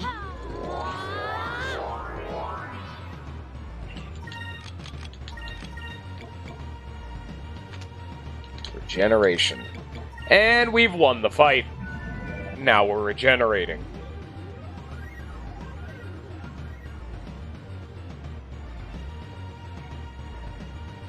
If she does not instant kill me, I think... Oh, can't skip it. I think it's after 2 turns, I'll get an Increm Pirate's Wrath spam going. Eternies! There goes Vice! Bye-bye, Vice. There's a chance he can actually survive. It is not 100% guaranteed. Just like last time, it is going to kill every single time on stream. Then I'm going to forget to save the game, have to redo this fight, and have Vice survive 3 of them.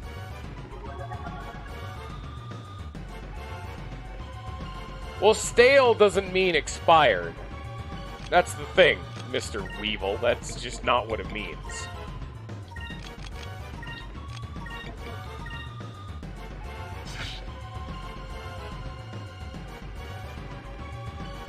On guard!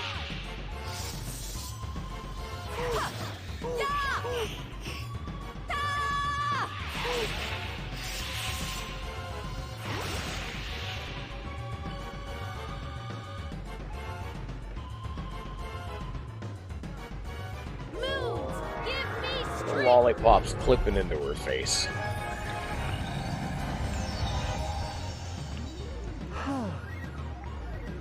Damn, Vice has 5,000 HP. He's become a meaty boy, hasn't he?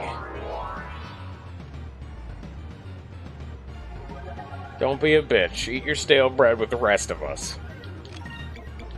Huh? Cutlass Wrath. Glyph of Might. Risky business putting it on Vice. Because if he dies, that's a waste of a Glyph of Might, but I can buy an infinite amount of those, and I'm going to Crescent Island after this anyway. Actually, no, I'm not. I'm going to fight Daiko Kuya, and that'll be the end of the stream. I mean, I'm going to go back to Crescent Island, but... Let's try this.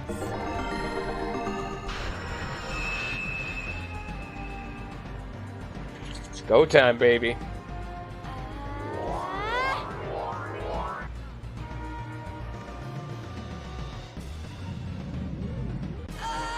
Boom, 4,000 damage.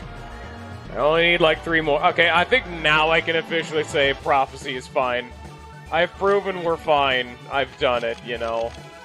Like, I just need like 2 or 3 more of those Pirates Ravs. I've already won. Enrique's not going to die. Anyone, the only person going to die will maybe Vice, but that's only because of her instant death spell. That's only because Vice can, That's only because Vice cannot equip an accessory that makes him immune to instant death like the rest of the party can. It's only because he has an accessory that lets us generate more spirit points, which lets us get more benefit than having him be immune to instant death. So, bleh. It's literally 2 extra spirit juice per turn. And with how often I'm churning through spirit juice, I've barely made equilibrium even now. So that's important.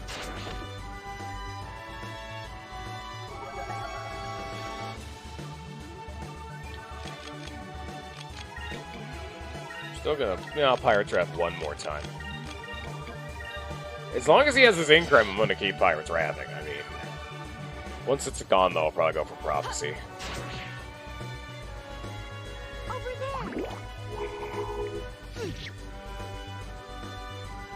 You're being real erudite, aren't you, Mr. Ninja, trying to flex on all these kitties? Yeah, nerd.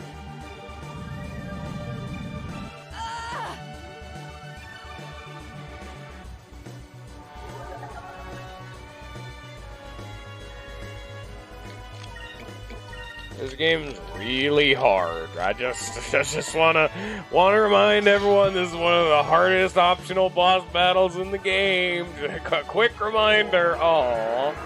She turned easy to me. You bitch. Come on, Vice. Oh my god, we finally get to see Vice survive one of those on stream. A legend. This is a unbelievable time. It's a tumultuous time. The reality as we know it is unraveling at the seams.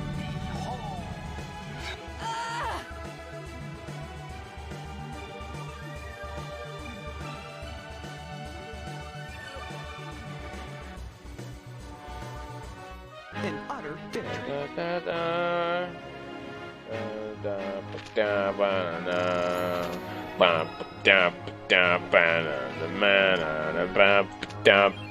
Light dress. Piastol cutscene. Now we can actually finish the storyline.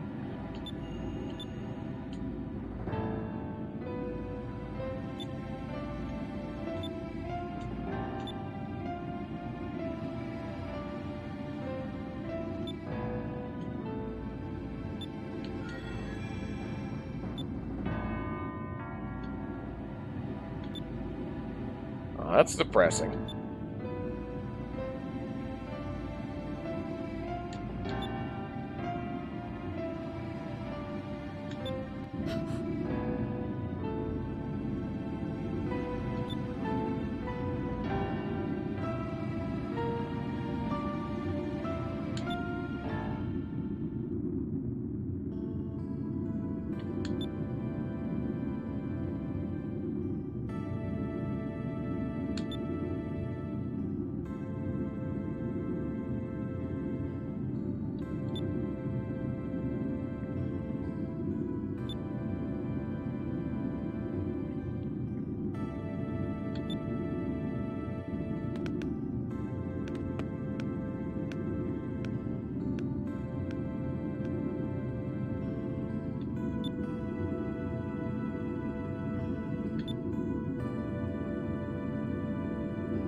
I will refuse to do anything related to you, Pumpkin. We're having a serious cutscene going on. I'm trying to be quiet.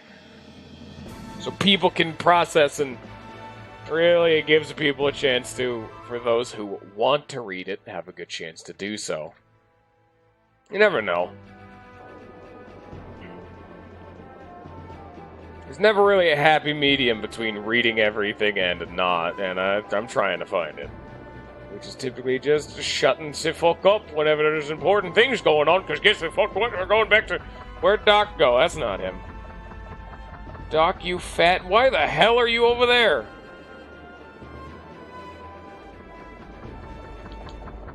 Alright, now is the final cutscene. You go to Doc one last time. Hi.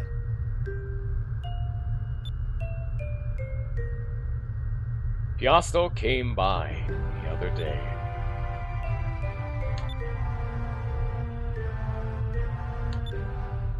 It was a day I'll never forget. It was... I literally came here the same day I told her to come here. What do you mean the other day? How long does the overworld actually take to travel? How did you get on board the ship and have no...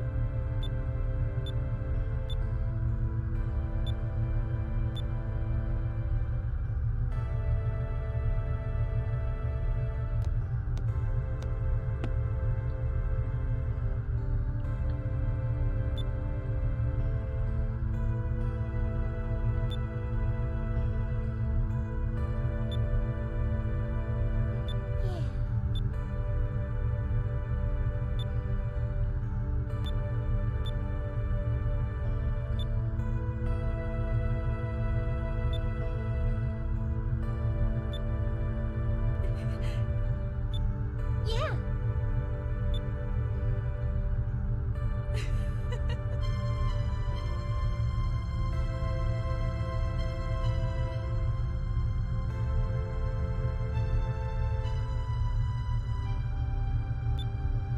Yeah.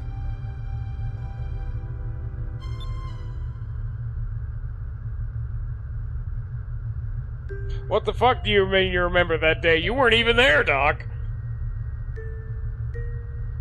You're literally talking about this in front of Maria! Why are you like this, Doc? What the fuck? Why does he always keep secrets?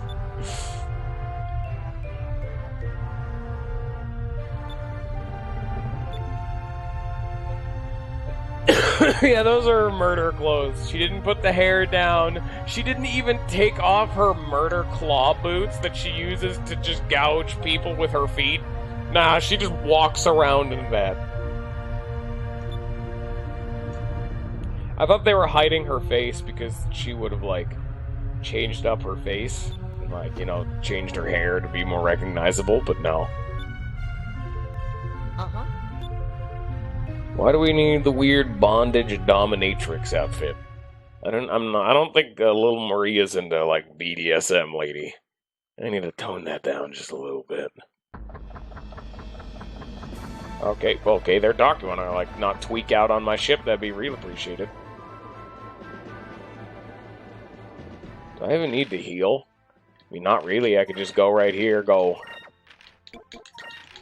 Blam. And there you go. Anyway, we're going to... So, you know all that fun cutscene shit we just did? Yeah, no, that's not the end of the stream. Because there's 2 optional bosses, and unfortunately, that other optional boss is not quite as interesting. You know, he's just only the second to last... The second... Or, I guess he's actually the last real super mega optional boy. But he's over in the Land of Ice. So, you know...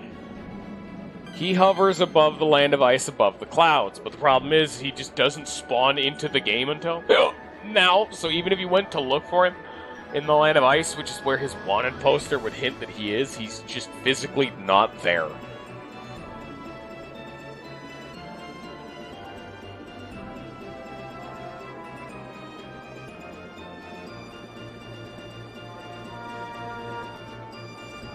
How weird would it be for someone to be flying above a tornado? Probably not good, I would assume, but fuck you. Remember correctly, he flies pretty high up. Fairly certain he's a high boy. I don't know where he is, he's just somewhere. Keep your eye out for a ship. Luckily, we already murdered the spider thing, so that's not exactly a part of this equation. I mean, it probably would be possible to sail above a tornado, but it'd probably be really dangerous, because that just screams, bad idea, stop doing that. You know? There he is.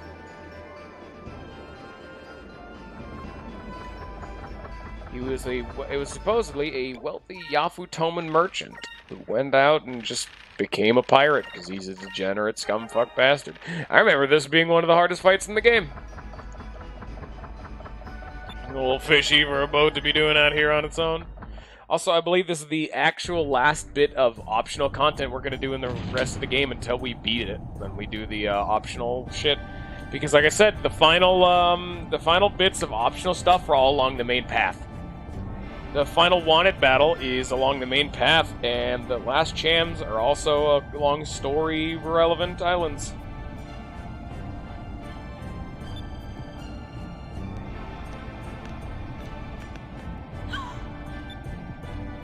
Look at this. Say hello to the dumbest fight. Look at this. And this is... Hello there. If you asked me back when I first played this, I probably would say this is the hardest boss in the game. Look at this thing. This is what we're fighting. I'm the wealthiest man in Yafutoma, living a life of luxury. No, but yet I felt unsatisfied. I heard about your adventures in Yafutoma, realized the life of an air pirate is the life I'd been craving. So I bought a ship, got together a crew, and built this machine Tama for my personal use. I wanted to travel the skies in search of fun and excitement, just like you, Vice. Well, that's not all fun and games, you know.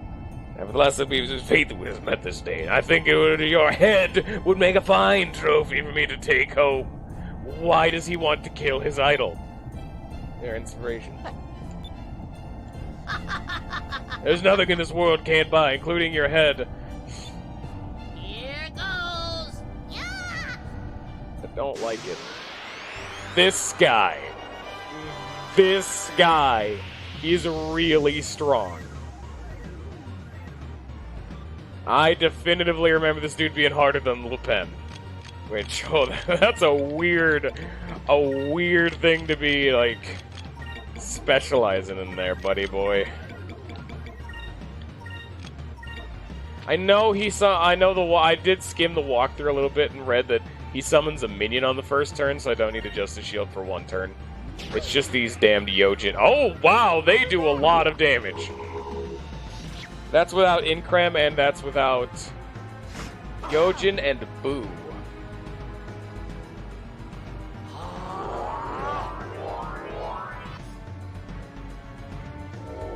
You did not summon a minion. The walkthrough said he summons a minion turn 1 every single time. You lied to me. I have been deceived.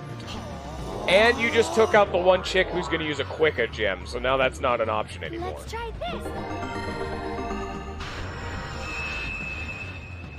this. He's a Vice stan. This is bullshit. I did not sign up for this equation. I'm unironically thinking that Prophecy be the best solution to Yojin and Boo dickheads over here. He can summon them again is the problem. He can just keep doing it. But I don't know how he works, so I'm just going to do things. Can I just set up regen? Hopefully. Hopefully it'll work on Aika for her, like, sleepy time. Yeah.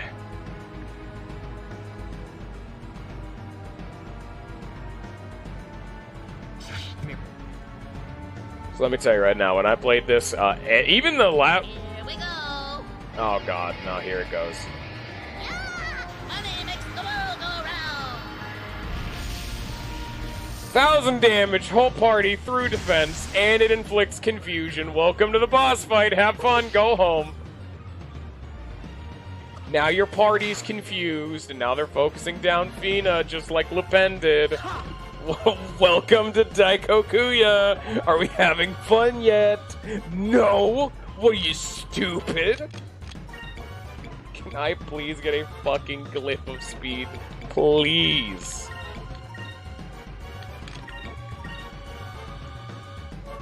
Fuck this fight already. Oh yeah, I'm gonna do 1,000 damage to your whole party, and that's through Increm on Fina and guarding with everybody, and it inflicts confusion. Fuck you. And then the two mooks, they're like Le Pen, they focus down whoever has the lowest HP. Owie. Fina luckily for us, is immune to every single status ailment in the game. So that's why I always Increm her. Because they cannot get rid of her Increm. That's why I also Quicka her, and I try to get regen. She cannot have that negated from her, making her the prime material for giving her the extra defense. Rain of Swords. Do that. Actually, no, don't use Rain of Swords. Let's get a Glyph of Might on yourself. Glyph of Might on yourself. Glyph of Might on Enrique's self. And Justice Shield. This might be a bad idea, I don't know, but it's more defense for the whole party. Let's try this. Now imagine this, but with Incremis. Wouldn't that be nice, where I only had to cast it one time? Yeah, that'd be real convenient. Oh no, we're not allowed to do that? Thank you, game. Fuck you. Here goes. I shouldn't even be mad at the game. Fuck you, Weevil. You made me take this long to get the damn thing. I'm fighting one of the hardest bosses in the game without the thing. Mission accomplished. This is the reason you level up red magic. Not even to get Increm, it's to get Incremus. That's nice. Come here. Bodyguard. Boom. Guess what? He literally just threw money in the sky and a man was born. Money can buy anything, including breaking the laws of physics. I literally just spawned a man. A man exists because of me. Yeah, you can see this fight screams prophecy. I'm not gonna do it. I'm not done. I'm not gonna fall to that sin. That is the sin. I'm not a sin man. I refuse to use prophecy. I will Rain of Swords for as long as I need to do that.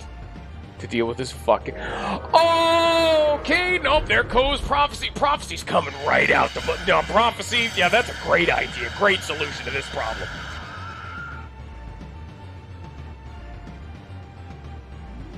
Fuck this, fuck this, fuck this, fuck this, fuck this, fuck this.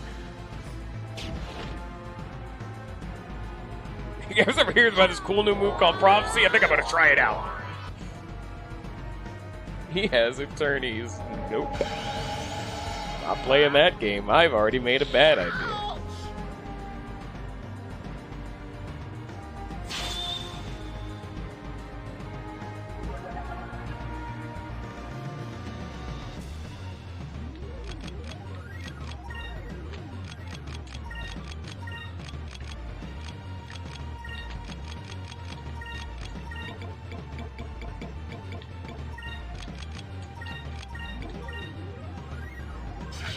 Dude, look, Enrique's behind even the boss. He's gone.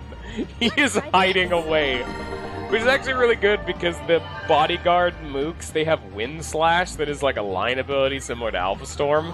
So whenever they use it on Ica or Vice, it hits both of them. But Enrique and Fina are both fucked off.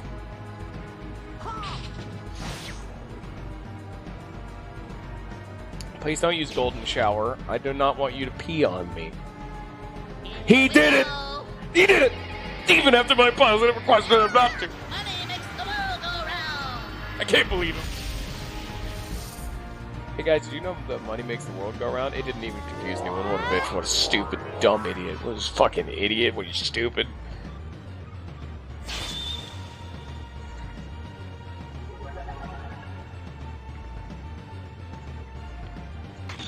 Suck my ass. In dire We need. call forth The power of the ancients. to battle our foe.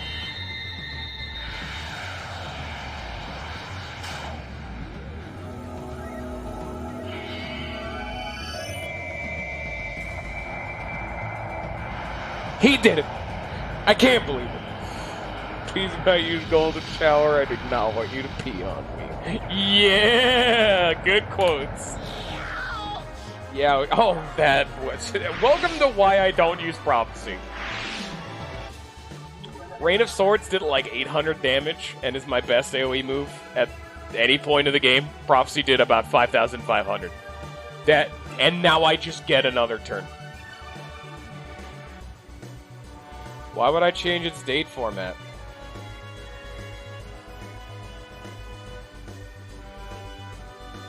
It's day, month, year, and I know we don't use that over here in fucking America, but I mean, let's be entirely fucking honest, it makes more sense.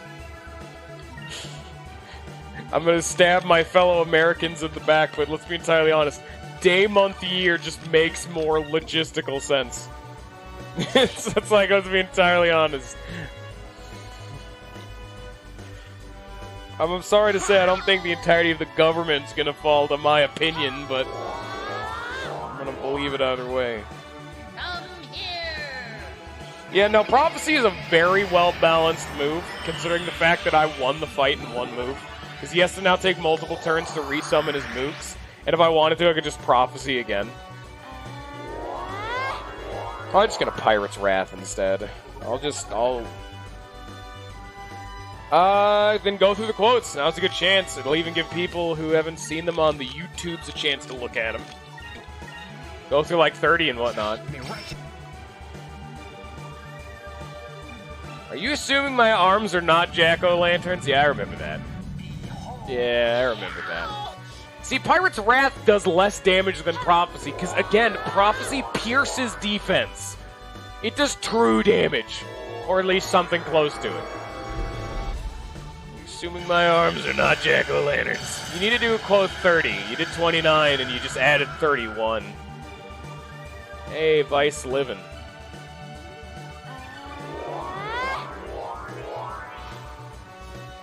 This motherfucker. Oh yeah, will this motherfucker stop shooting green ghost pus ass bullshit at me and injecting it straight into my balls? I said right. No, I fucked up that quote. I added that one manually. Because there was no one in chat to add that quote, and I laughed enough at my own quote to add it. That's me. I did that. This ghost motherfucker stopped shooting green ghost pus ass bullshit at me and injecting it right into my balls. Thank you.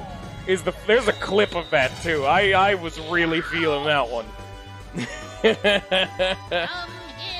Unfortunately, it's badly formatted because I fucked up that stream and it made the Stardew Valley all squished.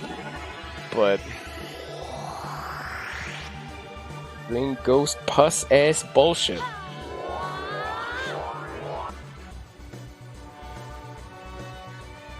Oh, and these mooks can spam a heal. Wow. Oh, okay, they're healing each other.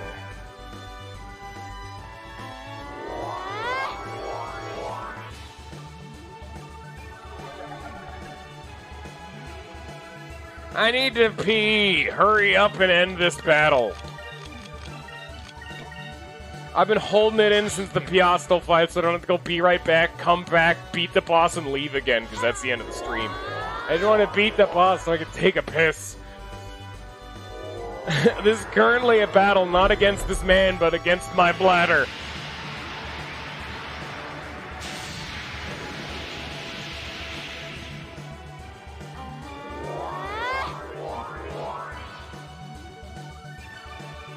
Stop talking about the logistics of your stupid bullshit, Ninja. Day, month, year logistically makes sense because that's smallest to largest, but month is the most prevalent for information, so I can totally understand the argument for both. Either way, I like this one more because it looks better in my monkey brain. Yeah, all these dudes do is heal each other. They never heal the boss, which, alright, that's fine. Yeah, I'm just gonna save up for another prophecy. If not, I would just Pirate's Wrath twice, kill the boss, and then Pirate's Wrath the mooks. But instead, I'm just gonna prophecy to kill all of them because I got him. I'm about to wet myself. I think I've already sufficiently proven I can beat this dude, but that's just because he keeps having to use Bodyguard, because the moment he's not at the cap, he has a chance of using the move Bodyguard to summon more mooks. Here we go. Please do not confuse me. But he makes the world go round! And honestly, regen. Oh, great. And regen has pretty much made it so these. Yeah. Why are the mooks just heal spamming? But okay. But regen has made most of this fight irrelevant because all of the golden shower damage is being healed up because he uses it so infrequently. The regen alone completely cures that up. I'm not gonna be able to use prophecy because this fucker's confused. You need all 4 of them to be able-bodied. You know, fuck it. We'll use blue rogues. It probably won't kill, but I don't give a shit. I need to pee, and I want to. Oh, this animation so long. This is what I'm paying for. You know what? While this animation's playing, I'm gonna go pee. I'll be right back, huh? I never miss.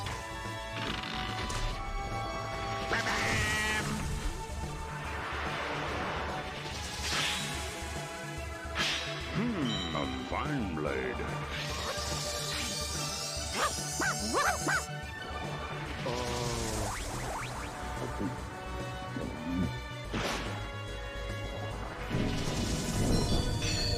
The rejuvenator's ready to go.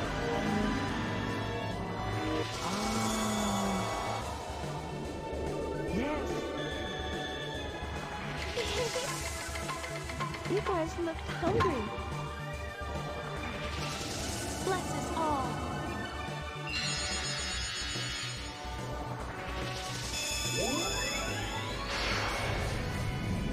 Hello. It didn't even kill him. I peed fast. I mean, it doesn't. Man, Blue Rogues is probably your strongest AoE. Because, oh man, honestly, that's probably the more balanced version. Because, I mean, logistically, look at it. It does the more damage than any other move I have, and it does a really solid heal to the party. That's a pretty good super move. But then Prophecy exists, and I go, oops.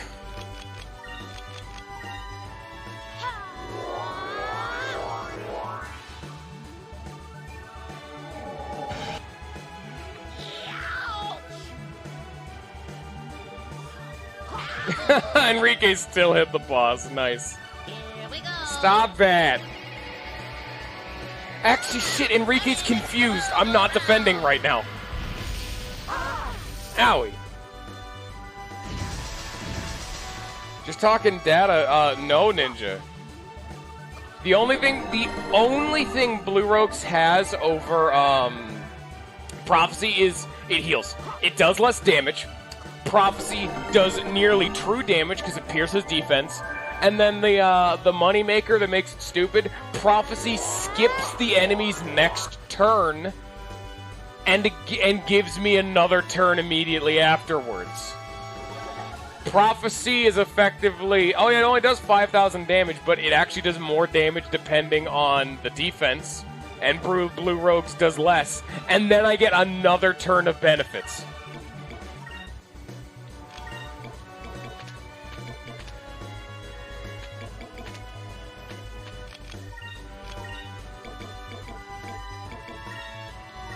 You know. Yay, Vice, you did it. God damn it, they're just healing! I need to kill them! Stop this! Oh no, don't kill Vice. Actually, no, do kill Vice. Wait, no, this cures his confusion. Yes, kill Vice. He's confused and needs to not be alive. Wow, this attorney shit just doesn't work anymore, does it? They do that stage whisper scream.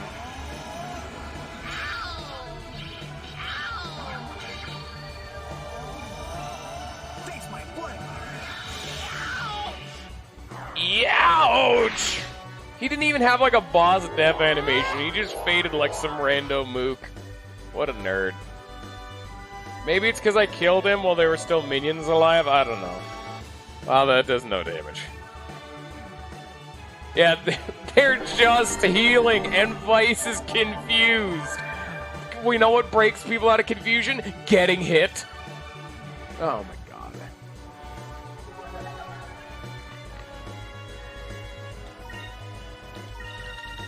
You son of a bitch. Stop breathing. Why are they bugged? They're not doing anything but healing, even when they're at full HP. Why? You're just making life take longer. Fuck you. Yeah, they are broken. And now they're confused. I don't want them to do that. Hit me, damn it. It's easier to kill you that way. How do they have so many Sacras crystals? That costs money.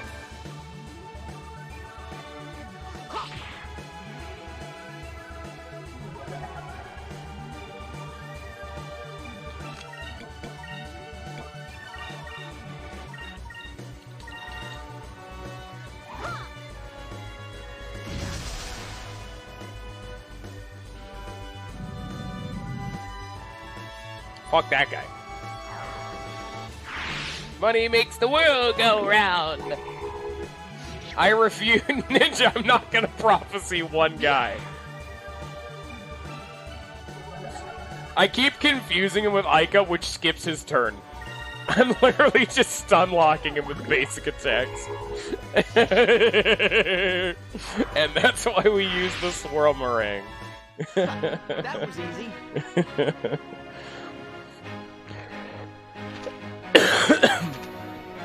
And now I'm way too powerful for anything in the rest of the game to fight me.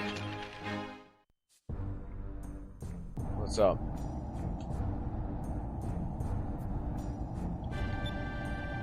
Let's check. Is there really are things in this world money can't buy? Yeah, wow.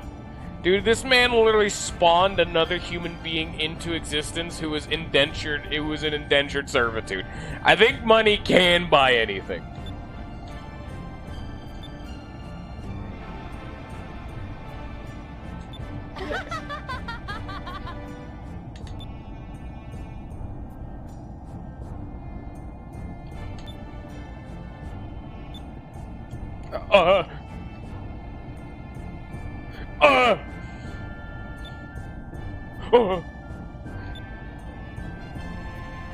Prepare for an emergency escape.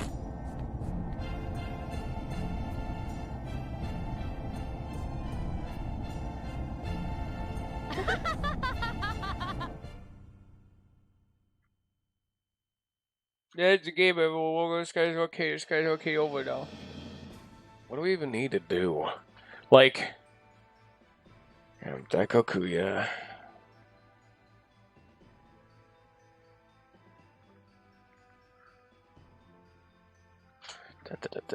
Go to.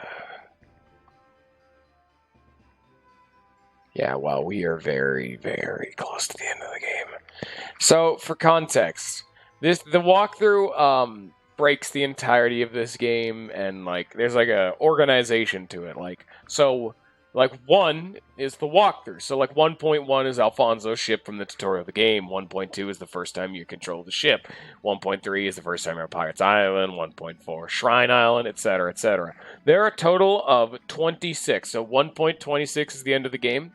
We are currently on 1.54. And we're going into 1.55 right now, which is just after Piastol and Daikokuya, which is 1.54. Meaning, we have 1, 2, 3, 4, 5, 6, 7, 8 more locations, and then we've beaten the game. Get any new titles from that? I don't care. We would not have gotten a new title from it because there's one more wanted battle. Or Vice the Dashing. Nope. Same titles. And 2 of the... Oh, actually, 3 of those, like, points left are Crescent Island.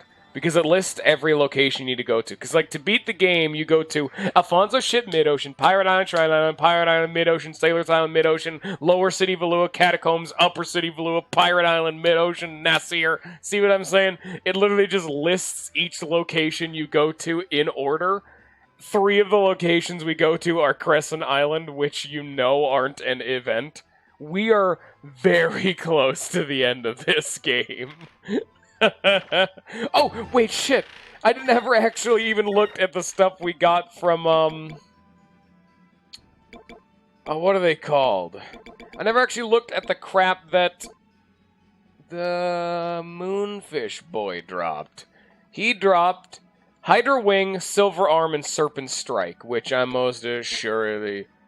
Okay, so it's a rapier, a boomerang, and an arm, but, you know, he's not here. Hydra Wing. Oh, here's the Ice Splitter that I never equipped. Here's a Hydra Wing.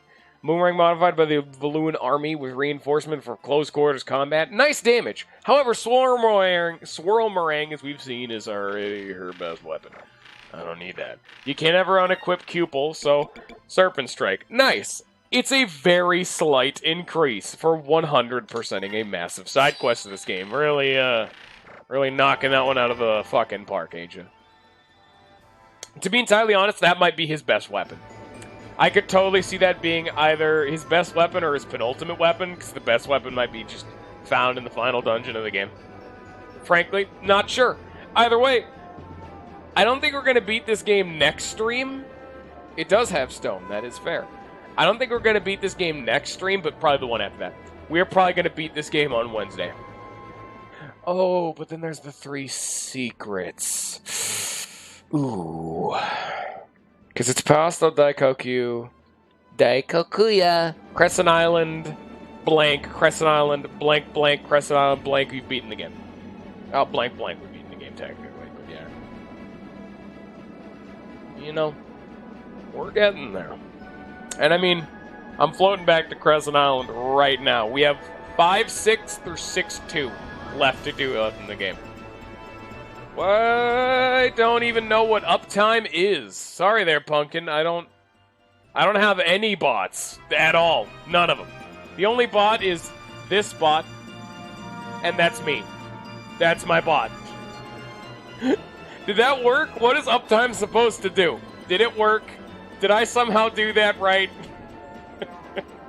Doesn't that just say how long the stream's been up for? You can just ask. It's been up for 2.5 hours. I mean, normally I stream for about 3 hours, or hell, even 4 for Skies of Arcadia, but it's like, oh yeah, I just didn't know if it worked, because I don't have any bots set up other than that, but then I kind of realized that I'm a fucking dipshit dingle brain, and I actually do have a bot, because that's that. Biosh is my bot. But I have the power here. It's actually the bot I mainly use. The main use for it is fucking quotes, and I really just use it to read chat. It's not exactly eloquent. But okay, like for example, just before I end this, for how many points we've done in this stream, we did optional Above and Below the Clouds, Mauve Tartarus, Dangle Island, and Piastol Daikokuya, which is 4. Which Crescent Island will be 1. If we do 4 stream, yes, we'll beat this game in 2 more streams.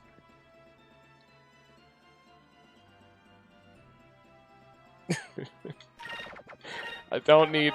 why is this the sentence? Ninja, you've made the ending of the stream negative, and I don't like it. Apologize. Or else I will click the end stream button right now. Say sorry to all the fans. Yes, I do have Discord. It's been in the description for the entirety of all of everything. You scroll down on the big old streamy beamy boy. And then I also have a YouTube where I upload all of my VODs. I don't do anything else there. Oh god, he's shilling again. There he goes. It's actually mine and Ninja's Discord, just because it's way more convenient, because we do a lot of co-streams together. It's just very convenient. But yeah, I mean, what do I have in the Discord? I should probably start putting stuff like a link to the Discord or a link to my Twitch in, like, the description of my YouTube videos, but I'm too lazy for that shit. I don't put any effort into those fucking things. I call you a shill when you link it in your stream. I'm allowed to do that whenever I want. It is a donation link, my current basic schedule, which is literally just, hey, I stream at noon, and then I post about delays on the Discord. It's not really comprehensive. The game I'm playing right now, and a link to my Discord and my YouTube, and that's it. That's just the whole thing. And there's Pumpkin. There he is.